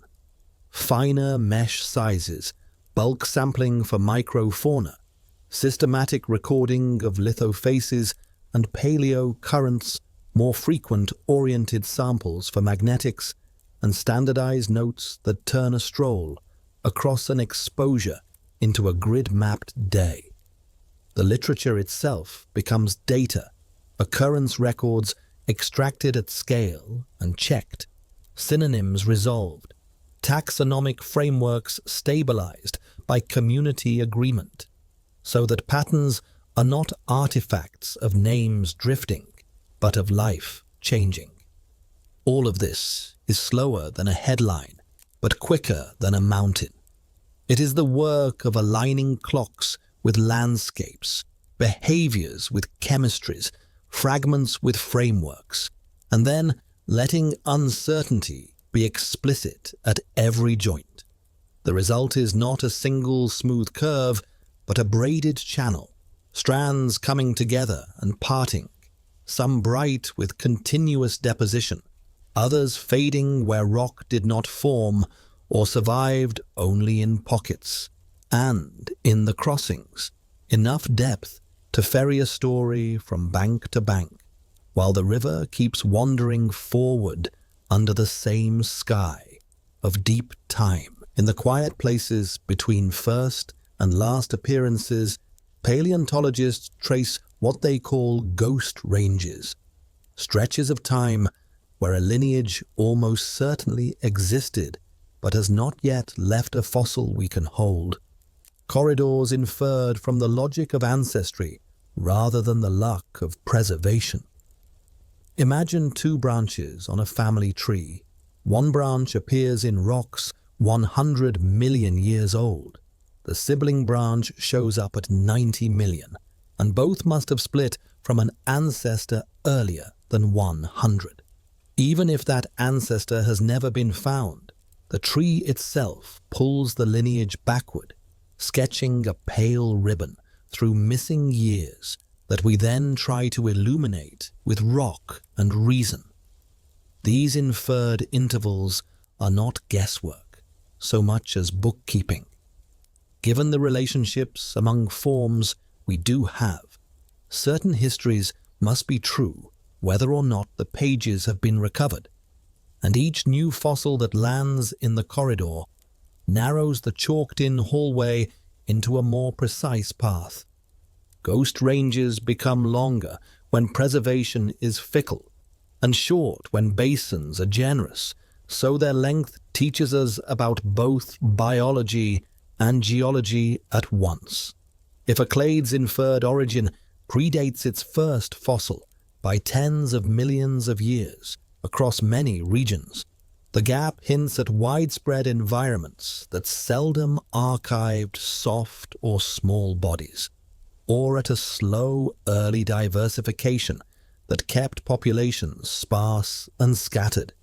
Conversely, when ghost ranges shrink as new finds arrive from previously unsampled faces, say, low oxygen muds where soft tissues stand a chance, it suggests that the earlier emptiness was more about where we looked than about how life actually moved. In this way, ghost ranges function as treasure maps. They tell us not only that a lineage must be there, somewhere in time, but also where and how to search, nudging attention toward basins with the right age, chemistry, and grain size to catch the missing pages. Mathematically, the gaps are treated with calm humility. First and last appearances become distributions rather than points, because even the best dated fossil is only the earliest we have found so far. Confidence intervals wrap these appearances like soft sleeves. The more occurrences we collect, the tighter the sleeves, the sparser the record, the wider they billow. Some approaches model origination, extinction, and fossilization as separate rates, turning presence, absence into a process that can be estimated, so that an observed gap is translated into a likelihood of true absence versus sampling shortfall. Range through methods, boundary cross accounts, and sampling standardization dampen the tendency of sparse bins to exaggerate comings and goings, and the resulting curves look less like cliffs and more like slopes crossed by fog. In practice, this means that when a species last appears in a layer, we do not conclude that it vanished that day. Rather, we estimate how far beyond the layer it most likely persisted, and the same for its first appearance, stretching backward into time. Trees tighten these estimates. When a new fossil sits in the middle of a branch with well-known descendants and cousins, it drags ages and ranges with it, not by force, but by consistency. The ancestor must be older. The cousin's origin cannot be later than the point where their features diverge, and the entire subtree shifts gently to accommodate the newcomer. Total evidence frameworks that blend morphology with stratigraphic ages treat fossils as data-bearing tips rather than mere anchors, allowing the analysis to adjust both relationships and dates together. When molecular clocks are available from living relatives, the calibration becomes two-way. Fossils limit the minimum ages of splits, and the genetic distances among living lineages offer priors on how early those splits likely occurred, with clock rates flexed to fit known constraints. The result is a set of ghost ranges that are not vague guesses, but corridors agreed upon by independent lines of evidence, shape, rock, and sequence. Examples make the idea less abstract. In the early chapters of Animal Life, soft-bodied Ediacaran communities sit below the Cambrian sandstones that teem with new body plans, and trees that include both sets of forms infer ghost ranges that cross the boundary calmly, suggesting that many stem lineages that later developed hard parts had already diverged quietly before their mineralized signatures became common. In the story of land plants, spores and microscopic cuticle fragments often appear before macrofossils of stems and leaves. Phylogenies that include both micro and macro characters indicate that the architecture of vascular plants took shape in small, easily overlooked forms whose bodies rarely survived except in special settings, ghosting their way through muds until a handful of lucky sites hardened into pages. Among mammals, the early branches of placentals extend back before their confident skeletal appearances in the wake of the end Cretaceous extinction. And while debates continue about exactly how far, the combination of teeth, bones, and molecular clocks shrink and stretch the corridors until they fit both the known fossils and the measured genetic distances, implying small-bodied, ecologically modest ancestors that seldom died in depositional traps. In marine records, ghost ranges align with shifts in ocean chemistry and sedimentation. Planktic microfossils may appear to surge after an interval of poor carbonate preservation, but lineages inferred from genetic and morphological continuity imply that they persisted at low visibility when undersaturated waters dissolved their shells. Once saturation returned, their bodies re-entered the archive, and the apparent jump smooths into a hidden line. Reef-building organisms tell a similar tale, with gaps spanning times when sea level or temperature suppressed carbonate factories regionally, only to shorten as new sites reveal local refugia, small archipelagos of continuity that bridge what looked like global silence. Ghost ranges, in these cases, are less haunting than reassuring. Where the chemistry would not keep the ink, the story likely continued softly in places where the pages were never printed. For our own lineage, Ghost ranges connect teeth and tools across basins that rarely share continuous pages. A jaw in one rift lake bed and a brow ridge in another, tens of thousands of years apart, are linked by behavior captured in stone. The same reduction sequences repeated on cobbles from both shores. And the tree that includes these bones and behaviors pulls the early members back into an interval where bones are scarce. Stone artifacts extend behavioral ranges beyond skeletal ones, implying hands and minds at work in valleys where bones did not last. Isotopes in enamel and strontium fingerprints in teeth place individuals in particular water systems, and where those signals match in neighboring basins, corridors of movement appear, even if the footfalls themselves are gone. In caves, a handful of bones from a lineage overlap in time with another lineage known from a distant step.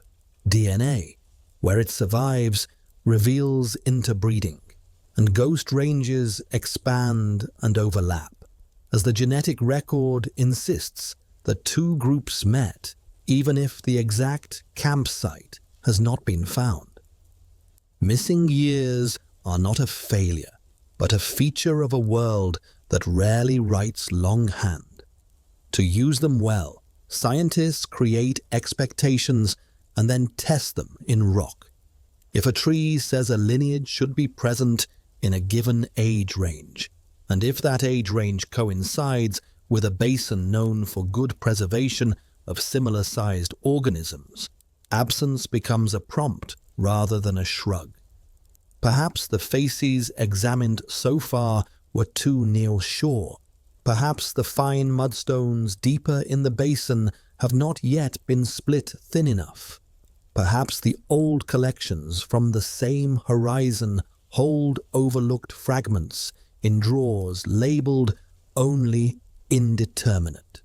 When the target is a small-bodied group, field teams adjust methods: finer mesh, bulk sampling, gentler chemicals, slower picking under lenses. And the reward is often not a single charismatic skull, but a drift of tiny bones and teeth that, together, cut ghost ranges down to size.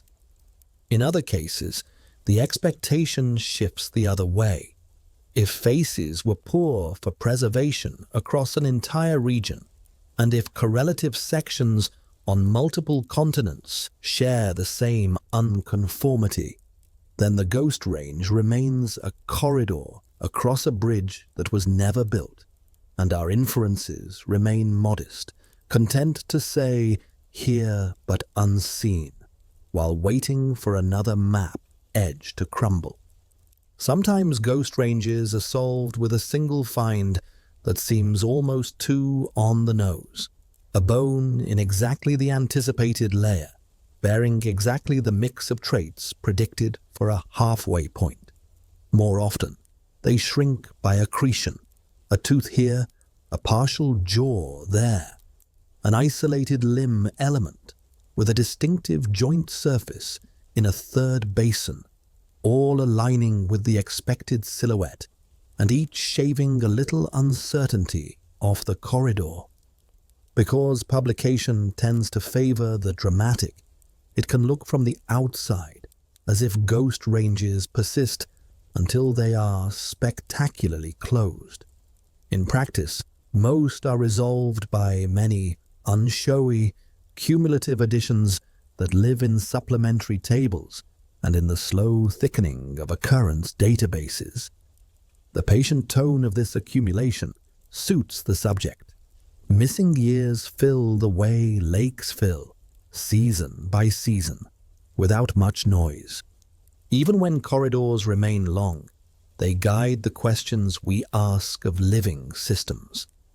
If a lineage's ghost range spans a period of climate change, the next step is to model whether suitable habitat likely persisted in known refugia. If habitats contracted to a few river valleys or coastal shelves, then that is where future rocks of the right age might hold the bodies, and that is where teams plan the next seasons. If a corridor crosses a known taphonomic shift, like the spread of burrowing that disrupted soft mud preservation, then researchers look for exceptional deposits that dodge the shift, those small windows where laminae remain intact and delicate forms are more likely to rest. Each success then calibrates the method, lending confidence to the remaining corridors and making the map of missing years less abstract and more like a set of paths one could actually walk. Ghost ranges also remind us to read silence carefully. A lineage's absence in a stratigraphic bin might indicate true regional extinction, or it might reflect a temporary retreat from depositional settings into uplands where rocks were not being made. It might signal a population decline that lowered the odds of any individual's burial, or a facies change that favored trace fossils over bodies. Disentangling these possibilities is the work of multiple proxies in concert: pollen and charcoal for vegetation and fire, isotopes for water stress, sedimentology for habitat shifts, and, where possible, the independent testimony of other clades that share ecological space. If many groups go dim together, the cause may be environmental. If one dims while others persist, the cause may lie in behavior or competition. In every case, the ghost range is a hypothesis about continuity, not a denial of change. It holds the space in which those more detailed stories can later be placed. In the end, the phrase "missing years" understates the richness of what can be known without a body in hand. Lines of inheritance drawn from anatomy and molecules, clocks set by ash and orbit, environments inferred from grains and chemistry, behaviors preserved as tracks and cuts and residues, all of these right in the corridor at once, so that when a fossil finally lands there, it feels less like a surprise and more like the arrival of a traveler we already expected, stepping into a room whose lighting we have been adjusting for some time, taking the chair we saved near the window, while the rest of the room keeps softly filling with the kind of evidence that does not need to shout to be heard. Some chapters of life are written without bodies at all, only signatures that linger the way a scent hangs in a room after someone leaves. A ripple of footsteps across damp ground can outlast the walker when mud dries and is buried. Later, stone holds a rhythm of strides, the spacing of toes, the slight inward turn of a foot that suggests caution or a slope underfoot. Burrows coil through ancient seabeds like cursive, branching and looping with the regular habits of the creatures that made them. Even without shells or bones, the architecture of tunnels, lined, unlined, backfilled, sprightened gently, fanned like a folding fan, tells whether the maker grazed quietly in place, moved restlessly just under the surface, or lived deeper where oxygen thinned. On shorelines, raindrop pits whisper of a sudden shower. Desiccation cracks map a dry spell, and the way clay shrank as water left. Thin trails on tidal flats record the commute of small animals that left no other trace, their lives legible as motion rather than form. These are ichnofossils, trace fossils, and they shift the emphasis from who to what and when, capturing behavior as a pattern of contact between bodies and soft surfaces that later turn to stone. Plant lives are especially fluent in this bodiless register. Grains of pollen, armored in tough sporopollenin, pile up in lake bottoms and peat bogs, and then pass into mud stone. Each grain, a miniature sculpture, distinctive enough to sort trees from grasses, pines from palms, wet-loving species from drought-tolerant shrubs. Counted up in thin slices through a core, they plot the rise of forests and the spread of open grasslands, the pulse of fire and the return of shade, decade by decade, where varves stack neatly, slower where layers blur. Phytoliths, glassy slivers of silica formed in leaves and stems, survive where pollen does not, and their shapes reveal which grasses grew and whether their leaves were tough with silica that wore down grazers' teeth. Leaf waxes wash into sediments as long-chain molecules that resist decay. Their carbon isotopes carry the breath of the plants that made them. See 3 trees and shrubs versus C4 grasses, so that even if leaves themselves are gone, the chemistry remains, quiet and stubborn, a fingerprint of vegetation written in the margins. Molecules make a broad archive. In black shales and fine muds, lipids from bacteria and algae alter into biomarkers, hopenes, sterins, isoprenoids that persist for hundreds of millions of years and sketch the composition of ancient plankton and microbial mats.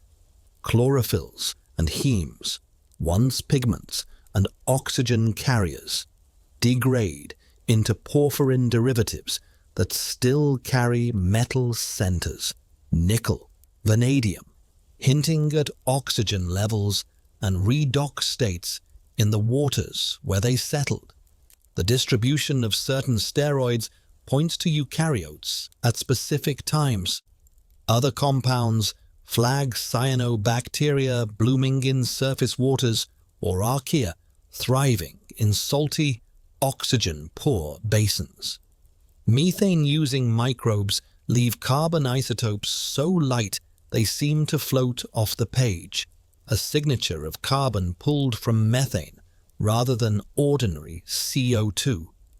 Sulfate-reducing bacteria paint pyrite with sulfur isotopes that record how freely the ocean mixed with the atmosphere.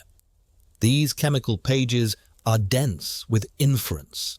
No skeletons, yet whole food webs and oxygen stories written in tiny differences among atoms. Fire leaves pages without bodies too. Charcoal fragments, angular, glossy, black, accumulate in lakes and bogs, and their abundance rises and falls with burn frequency. Under microscopes, their cell patterns still show the plants that burned. Soot travels as microscopic spheres that settle with dust, and spikes in their concentration align with seasons of drought or with the arrival of fire-making primates, if other traces agree.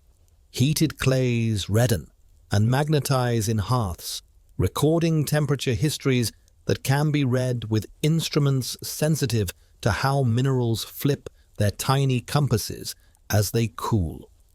Ash layers thin as the next storm spreads them, but within thin lenses, the chemistry of wood ash persists. Calcium, potassium, phosphates, around stones cracked by heat and bones that show the smooth internal warping that distinguishes fire from sun and time.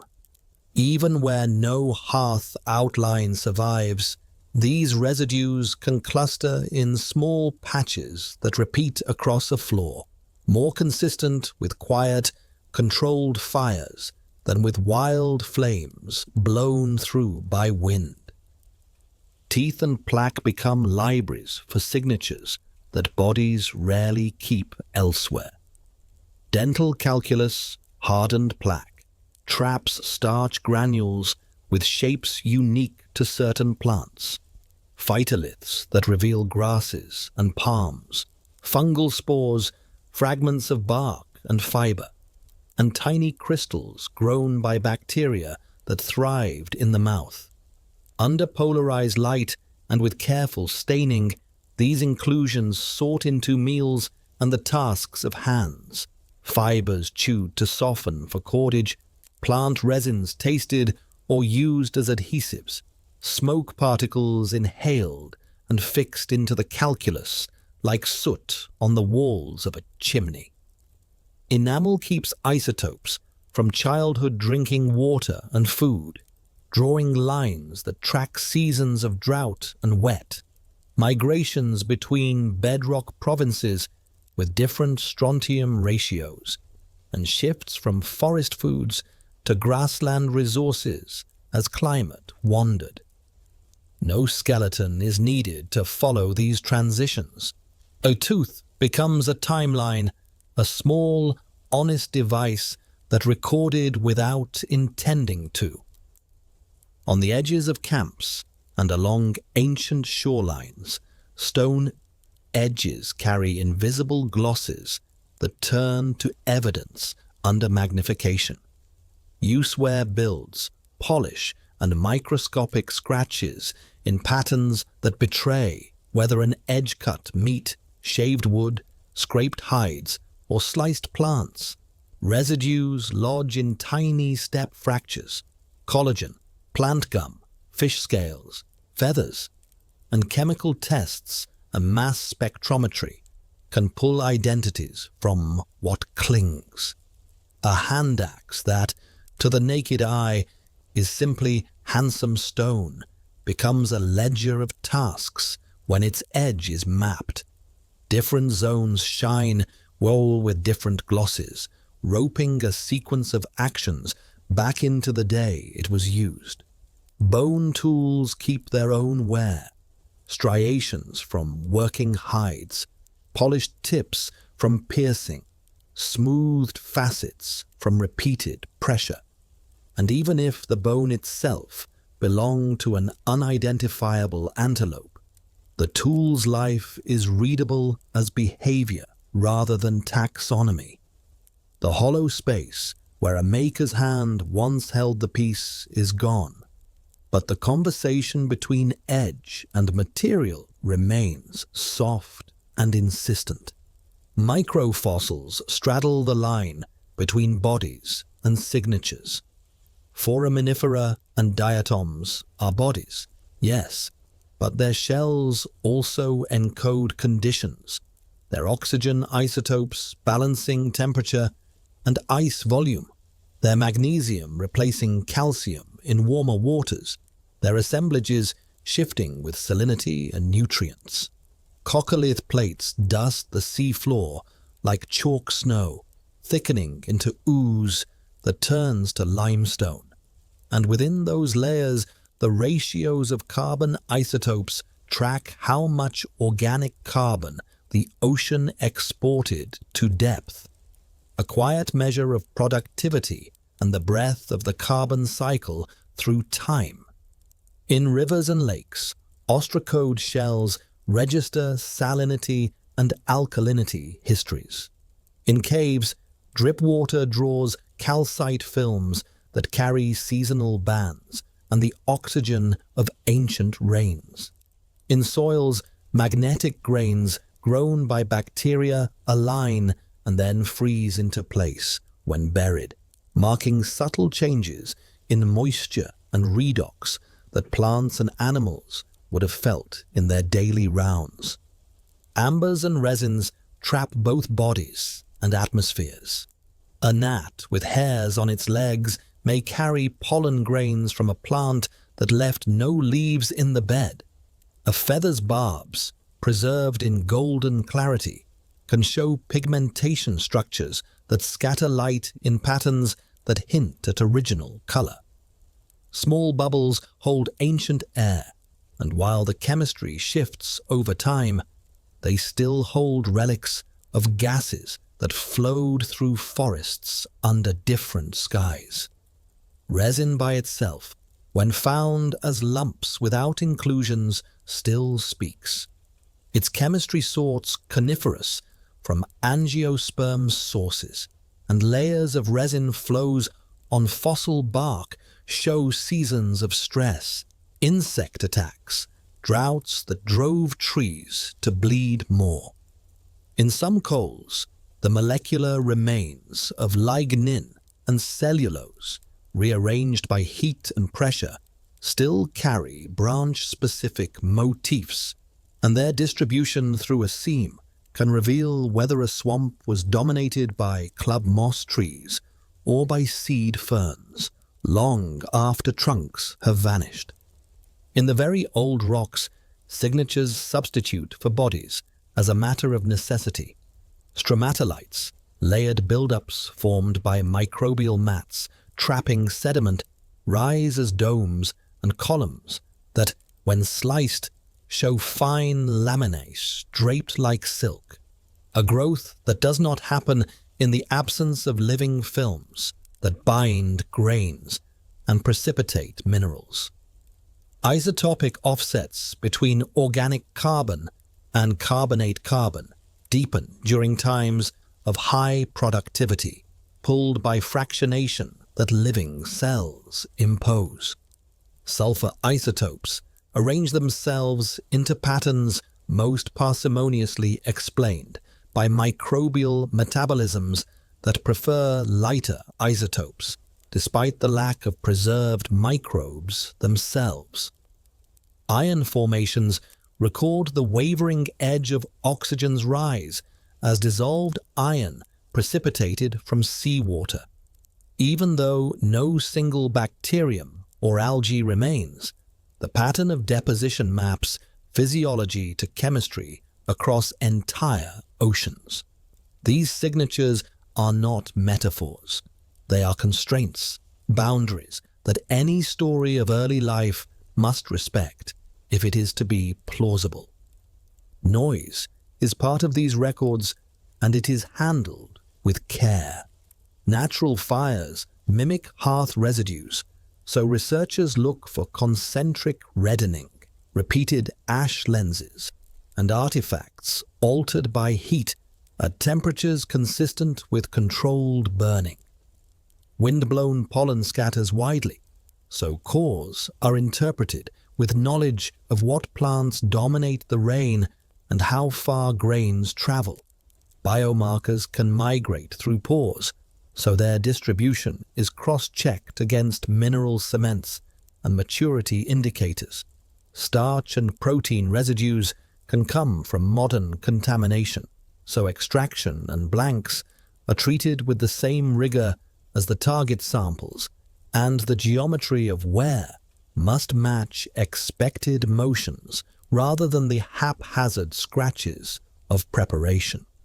When multiple signatures align, use wear plus residues plus a hearth's magnetic curve, pollen swings that match leaf wax isotopes and charcoal peaks, biomarkers consistent with sedimentary redox.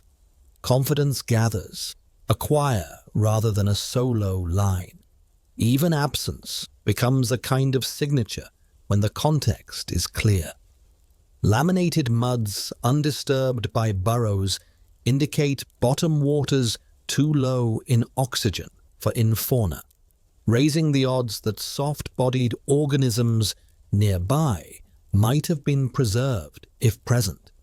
And so a lack of bodies hints at genuine scarcity rather than mere poor preservation. A sudden drop in charcoal alongside a shift to more humid pollen, taxa points to wetter conditions, tamping down fires rather than a disappearance of firemakers.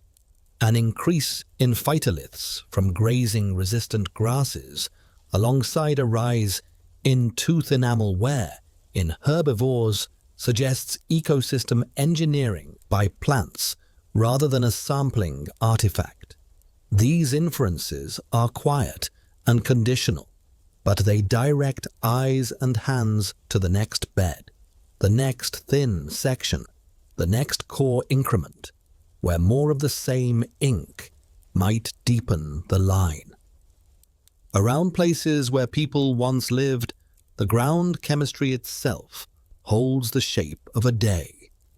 Phosphate maps bloom around middens and butchery sites, sodium and potassium cluster where fires were tended, and magnetic susceptibility rises where heat altered minerals under repeated hearths. In caves, ceilings blacken with soot fanned by prevailing drafts. In open-air sites, wind shadows behind boulders trap ash and micro-charcoal. In both, stone and bone accumulations mirror movement patterns, the favorite sitting places, the napping spots, the pathways between water and shade. Even if storms and burrowers have scattered the originals, the residues regather as gradients, and plotted in calm grids, they reveal a structure that feels lived in, a soft floor plan without walls. Taken together, these signatures without bodies change what counts as a presence. A trackway stands in for an animal crossing a flat at dawn. A ring of reddened earth and a halo of phosphate stand in for hands warming and cooking. A ribbon of pollen through mud stands in for a forest leaning toward more light.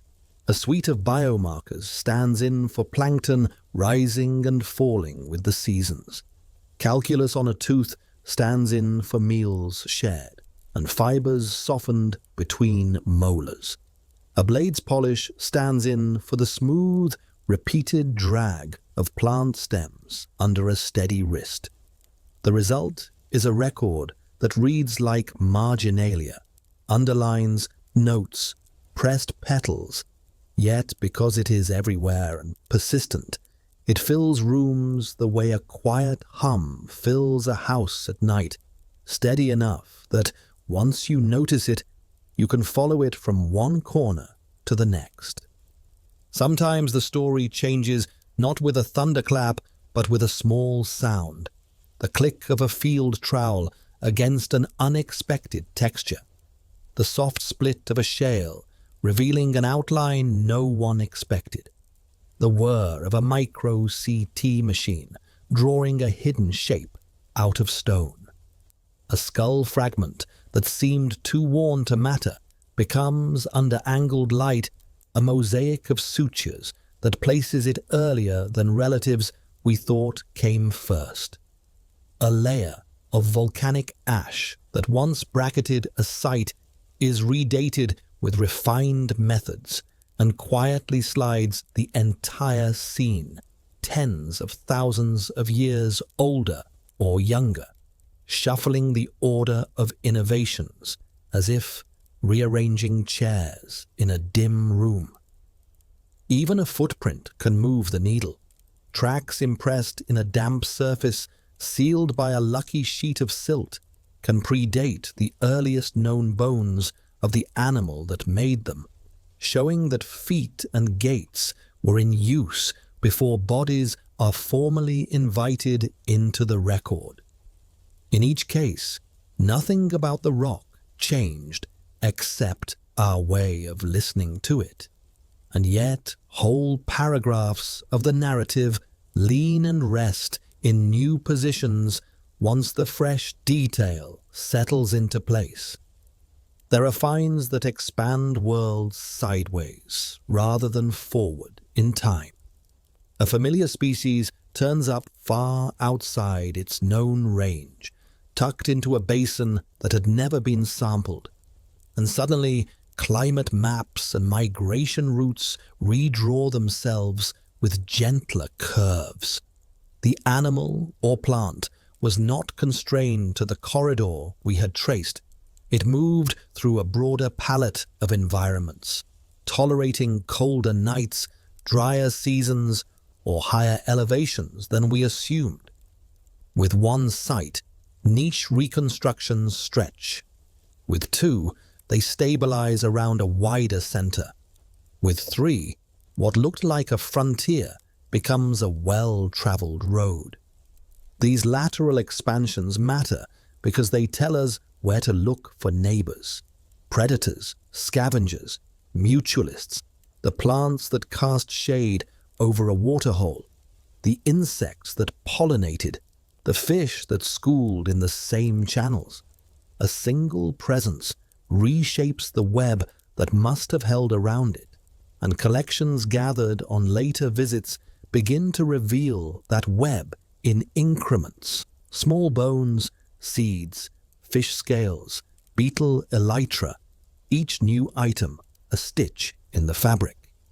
Sometimes the revision arrives from a lab bench rather than a field wall.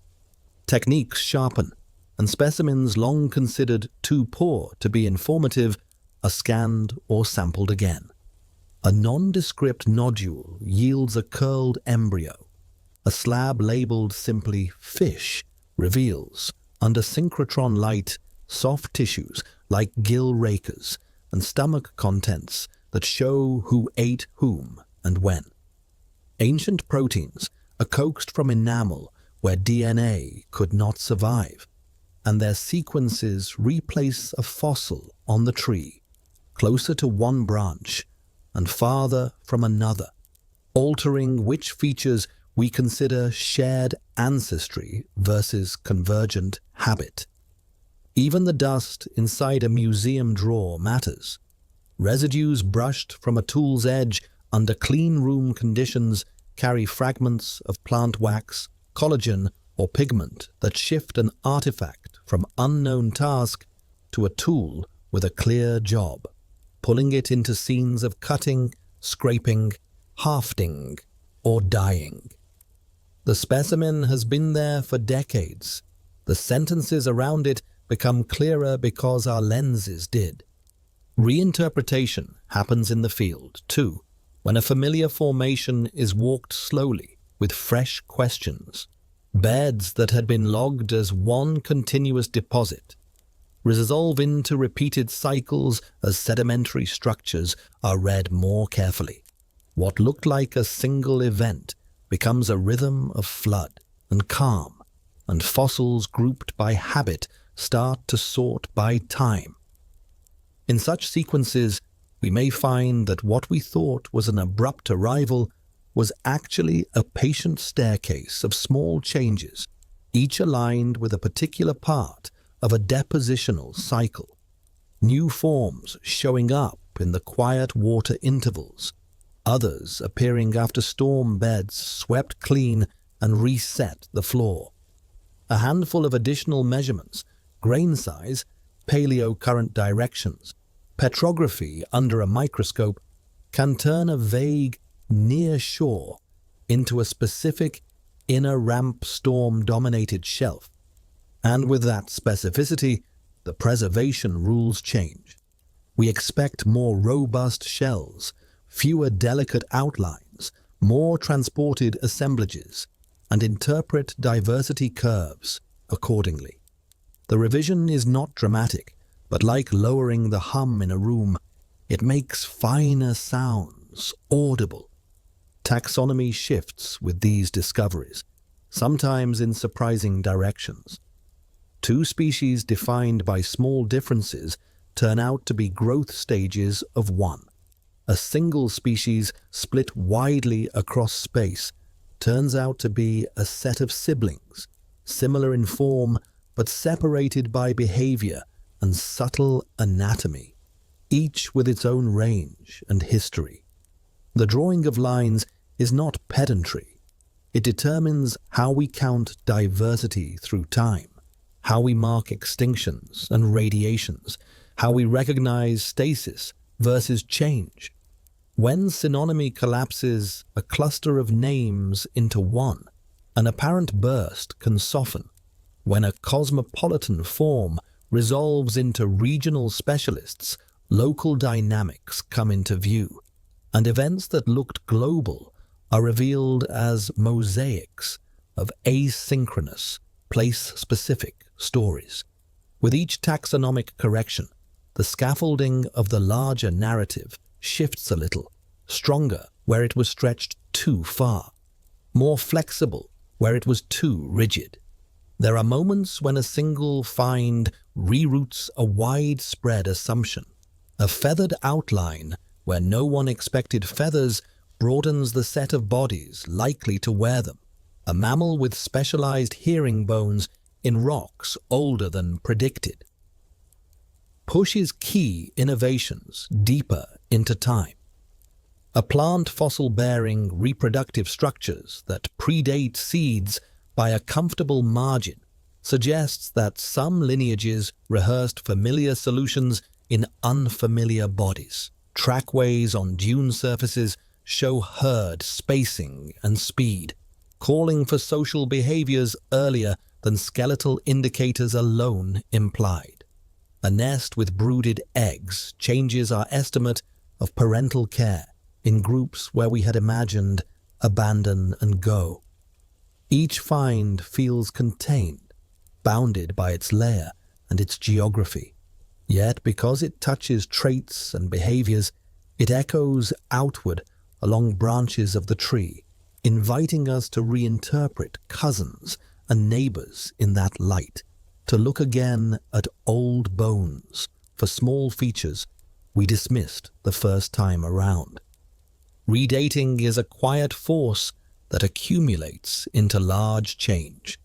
Methods are cross-checked and refined, standards recalibrated, decay constants pinned down, contamination controls improved, and as teams revisit key ash beds, lava flows, and cave speleothems, the timestamps on entire chapters shift. A site moves from younger than to older than, bracketing tightens, and with it the order of events. Did controlled fire precede the appearance of a particular tool form, or follow it? Did a migration predate a climate shift, or respond to it? Did a local extinction align with a sea-level high stand, or with a cold snap 2 cycles later? The differences can be tens of thousands of years in the Pleistocene, and still decisive for cause and effect. In deeper time, millions of years are the same kind of pivot. When multiple sites linked by the same ashes move together, regional patterns sharpen. When they move differently, transport and reworking are suspected, and sedimentology returns to the forefront to test those suspicions with structures and textures rather than dates alone. Collections practices themselves revise the shape of what we know. A shift to finer mesh sizes yields small vertebrates in abundance. Bats, rodents, tiny fish that recalibrate food webs and predator lists. Bulk sampling of mudstones produces microfossils that anchor climate curves at higher resolution. Systematic recording of negative data, places looked but not found, allows occupancy models to distinguish true absence from poor sampling. Field notes from early expeditions, digitized and geo-referenced, place old finds precisely for the first time. A label that once read "near the river" becomes a dot on a map with elevation, distance to terrace edges, and alignment with now dated ash. With that precision, we can test whether 2 classic sites are truly the same age, whether an artifact scatter sits on an old surface or has slid down slope to a younger one, whether a faunal list from a century ago belongs in a climate phase that matches modern proxies or needs to be shifted. the past work does not become obsolete. It becomes part of a more detailed lattice. There are revisions brought by living systems too, organisms that seem to step out of older chapters into the present. Discoveries of living fossils are not time travel, but context. Lineages we thought extinguished persist in small refuges, reminding us how uneven extinction can be, and how narrow habitats carry long threads quietly. These modern presences alter how we read similar forms in the fossil record. What we took as relicts may be survivors of once broader ranges or specialists that tracked particular micro-habitats. What we assumed were primitive traits might be derived solutions to stable niches. Modern analogues, reefs recovering after disturbances, forests regrowing after fire, lakes shifting chemistry with seasonal overturn, continue to inform how we interpret ancient recoveries and transitions, and fresh ecological studies can validate or revise assumptions smuggled into paleo reconstructions by habit rather than by data. The biggest rewrites often live at the edges where disciplines meet. A geomorphologist's map of terrace ages aligns suddenly with an archaeologist's site sequence, and the movement of a river explains the spread and abandonment of camps along its banks. A palynologist's pollen curves rise and fall in step with isotopic shifts in lake carbonates, and together they pin a drought that coincides with a faunal turnover, giving the turnover an environmental frame. A materials scientist characterizes microscopic fractures in obsidian, showing that a particular knapping technique was used, and that technique matches a cultural tradition known far away, tying two regions with a thread of shared practice. None of these moments announces itself with a drum. They arrive as agreements across data sets, as lines that overlay neatly and stay neat when new points are added. When a new find lands, it does not erase earlier pages. It writes marginal notes and inserts, clarifies a pronoun, moves a comma, sometimes splits a paragraph in two so the rhythm fits what the rocks and residues say.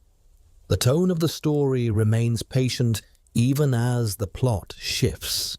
A wider range here, an earlier origin there, a behavior present sooner or persisting longer, a climate driver more important in one basin than another. Field seasons become experiments posed by these revisions. If the tool appears earlier, look for the hearths that should accompany it. If a lineage ranges farther north, search the transitional faces that link two basins. If trackways predate bones, survey surfaces where fine laminas preserve steps but not bodies. Each success feeds back, setting the next set of questions and the next itinerary of quiet hillsides and riverbanks, where the most decisive sound is again the small click, the gentle split, and the soft hum of instruments reading what the stone has been holding all along. Think of deep time as a sea at night, the horizon wide and calm, and our little boat moving by the pulse of slow swells. The gaps are simply stretches where moonlight doesn't reach, yet the water is still there beneath us, bearing the hull with the same steady lift. Knowledge grows in that rhythm, soft additions that scarcely disturb the surface. A tooth placed in a drawer beside another, a thin section labeled and filed, a layer traced across a hillside with pencil and patient boots. In the morning of our species, we wanted cliffs and certainties, but most days the record offers sandbars and gentle shelves, outlines that sharpen as the tide falls and blur again when it rises. The comfort is that this is normal for a planet that writes with wind and water, ash and silt, chemoses and seasons. The comfort is that understanding does not require every stone, only enough stones placed in a shape that carries weight and lets you walk across. When you listen to the story at this tempo, anxiety loosens its grip. A missing page is not an accusation, it is an invitation to look sideways, to footprints when bones are gone, to pollen when forests have fallen to dust, to isotopes when shells have dissolved, to the wear on an edge when the hand that held it is lost. Each proxy is a low light set along a path, and the path is never a straight line. It meanders through delta muds and cave silts, over dunes that took wind like a harp, across shelves that boomed with winter storms and slept through summer calms.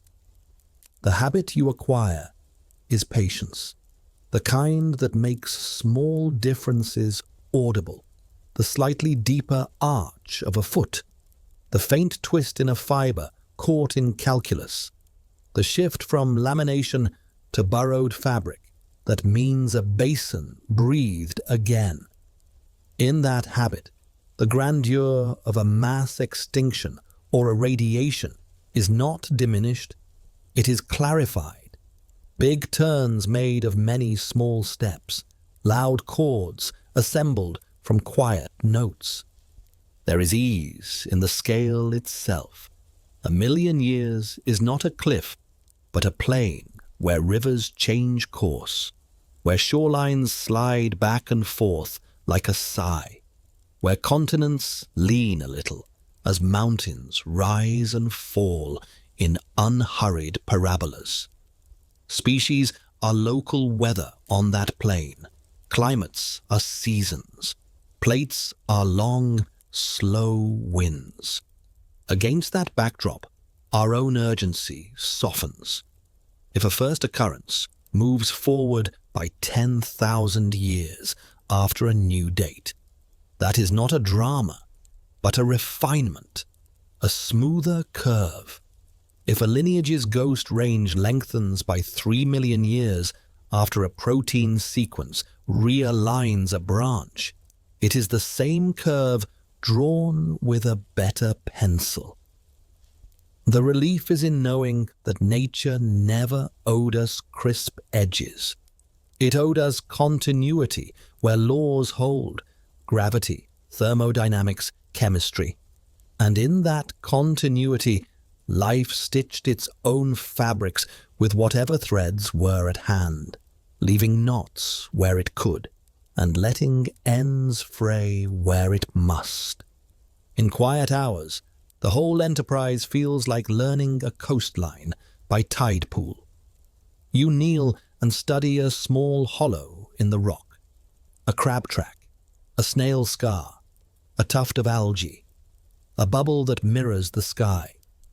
Then the wave rolls up and resets the arrangement, and when it retreats, you are faced with a slightly different pattern. You do not scold the water. You learn to see what persists and what cycles, and you draw your little map with both in mind. Deep time offers the same mix of persistence and return. Carbonate platforms that grow and drown and grow again. River systems that braid, isolate, and rejoin. Faunas that spread when corridors open and retreat to refugia when climate stiffens. The rock keeps enough of each stage to make the sequence legible if you read across basins and accept that no single pool holds the entire shore. Rest comes from the way disparate tools converge. You never truly lean on a single line. Ash dates meet magnetic stripes. Pollen curves meet leaf wax isotopes. Use wear meets residues. Morphology meets molecules meets stratigraphy. Where they agree, the air is still and the surface flattens. Where they differ, you feel a breeze and look for an eddy, a reworked bed, a slipped label, a calibration off by a hair. Agreement is not a miracle. It is the natural outcome of independent processes reading the same world from different angles. That independence is a kind of lullaby. Iron crystals in ash don't care about the shape of a molar. A porphyrin's metal center doesn't care where a stone tool was found. A trackway's stride length doesn't care about a river's provenance signature. When all three settle on the same scene, you let your shoulders drop a little. There is also a gentleness in how uncertainty is made explicit. Instead of pretending to finality, the best curves come shaded, the dates carry bars, the words likely, consistent with, and within error, appear without shame. The interval is a gradient rather than a wall. The origin is a window rather than a point.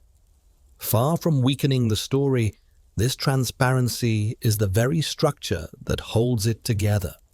It tells you where to put the next lamp, where to sieve with finer mesh, where a different solvent might release a protein long locked in enamel, where the dunes are migrating fastest so that a new track surface might appear next winter.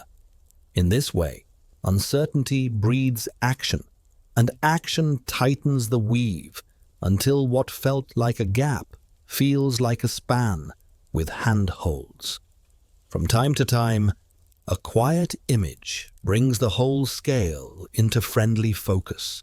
A line of hominin footprints across damp ash, stride steady.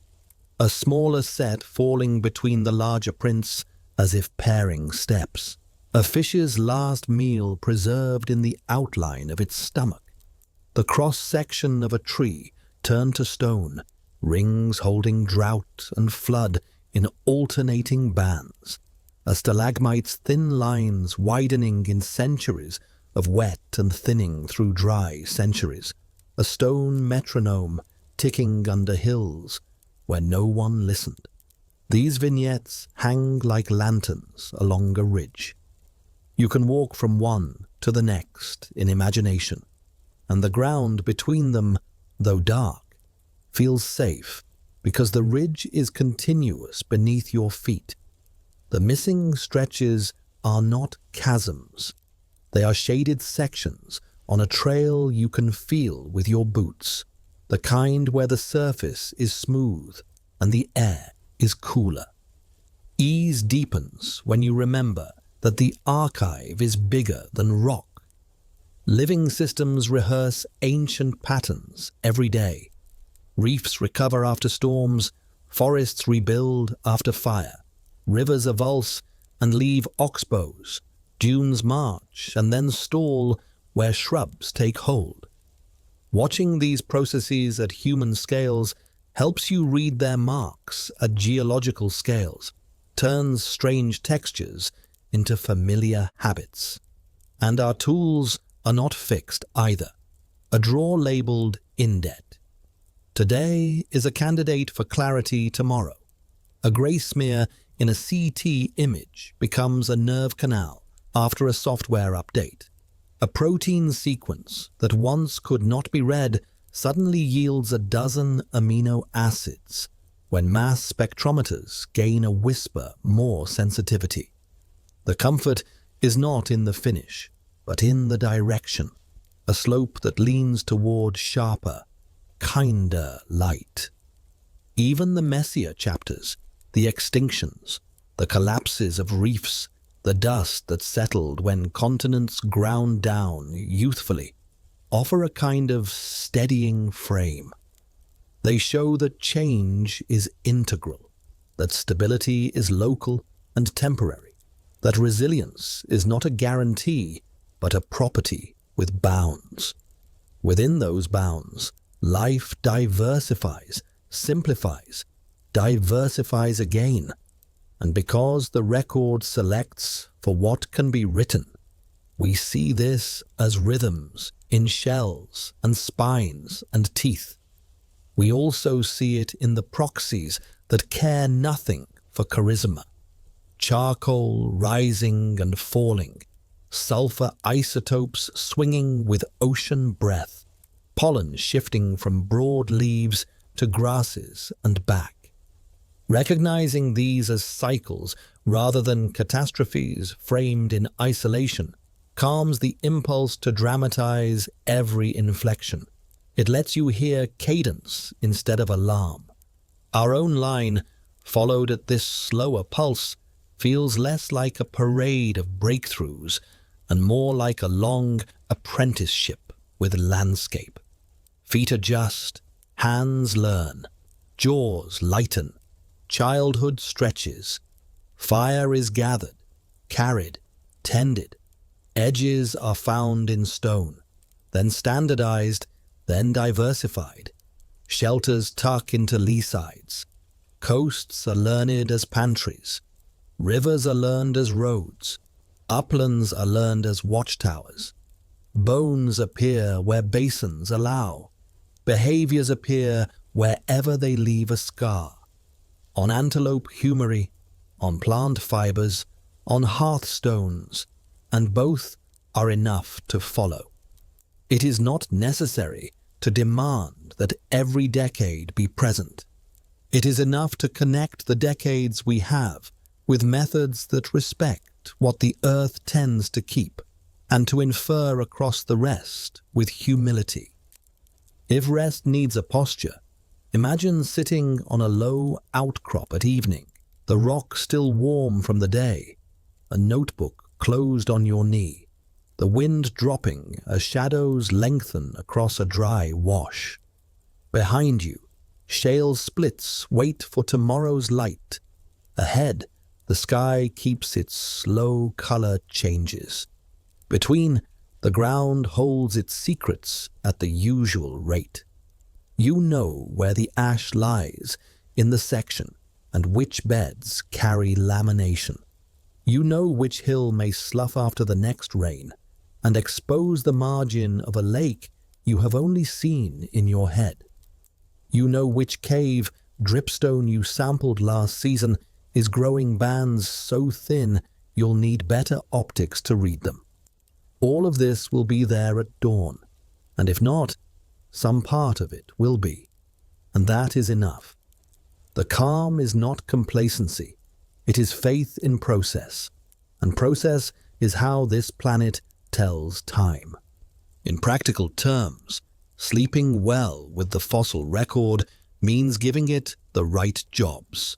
Ask it for orders of events, for ranges and corridors, for whether a behavior or body plan was present here and absent there.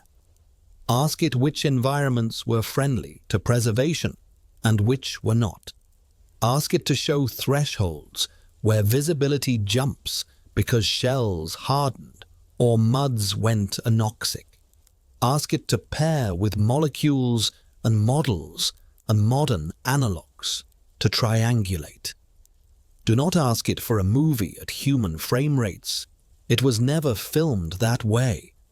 The miracle is that it was filmed at all, that the shutter clicked every so often for 500 million years and more, and that the negatives, scratched and fogged and beautiful, can still be developed in different chemicals to reveal the same outlines we have come to trust. What begins to settle then is a new instinct, to expect partial pages and to delight in their edges, to feel at ease with a story told in excerpts and echoes, and to know that the spaces between excerpts are not emptiness but context, The hum of plate motion, the hush of quiet basins, the slow chemistry of pour waters, the busy silence of burrowers.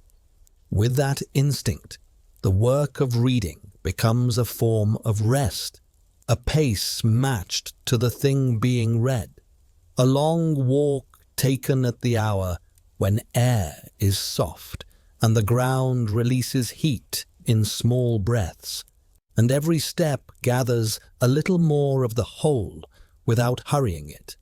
Because hurry is not how stone remembers, and patience is not how sleep arrives. It is simply the state you ease into when the world you're listening to speaks in long sentences, and you've learned how to breathe along with it. Float your breath out and let the last traces of deep time fade into a quiet hush. If you're drifting off, I'll keep the screen dark and the sound soft so you can rest. When you wake, tell me where in the world you were watching from and which mystery you'd like to wander through next. If this helped you unwind, a gentle like and subscribe really supports these calm journeys. Sleep well, and I'll meet you again in the spaces between the pages.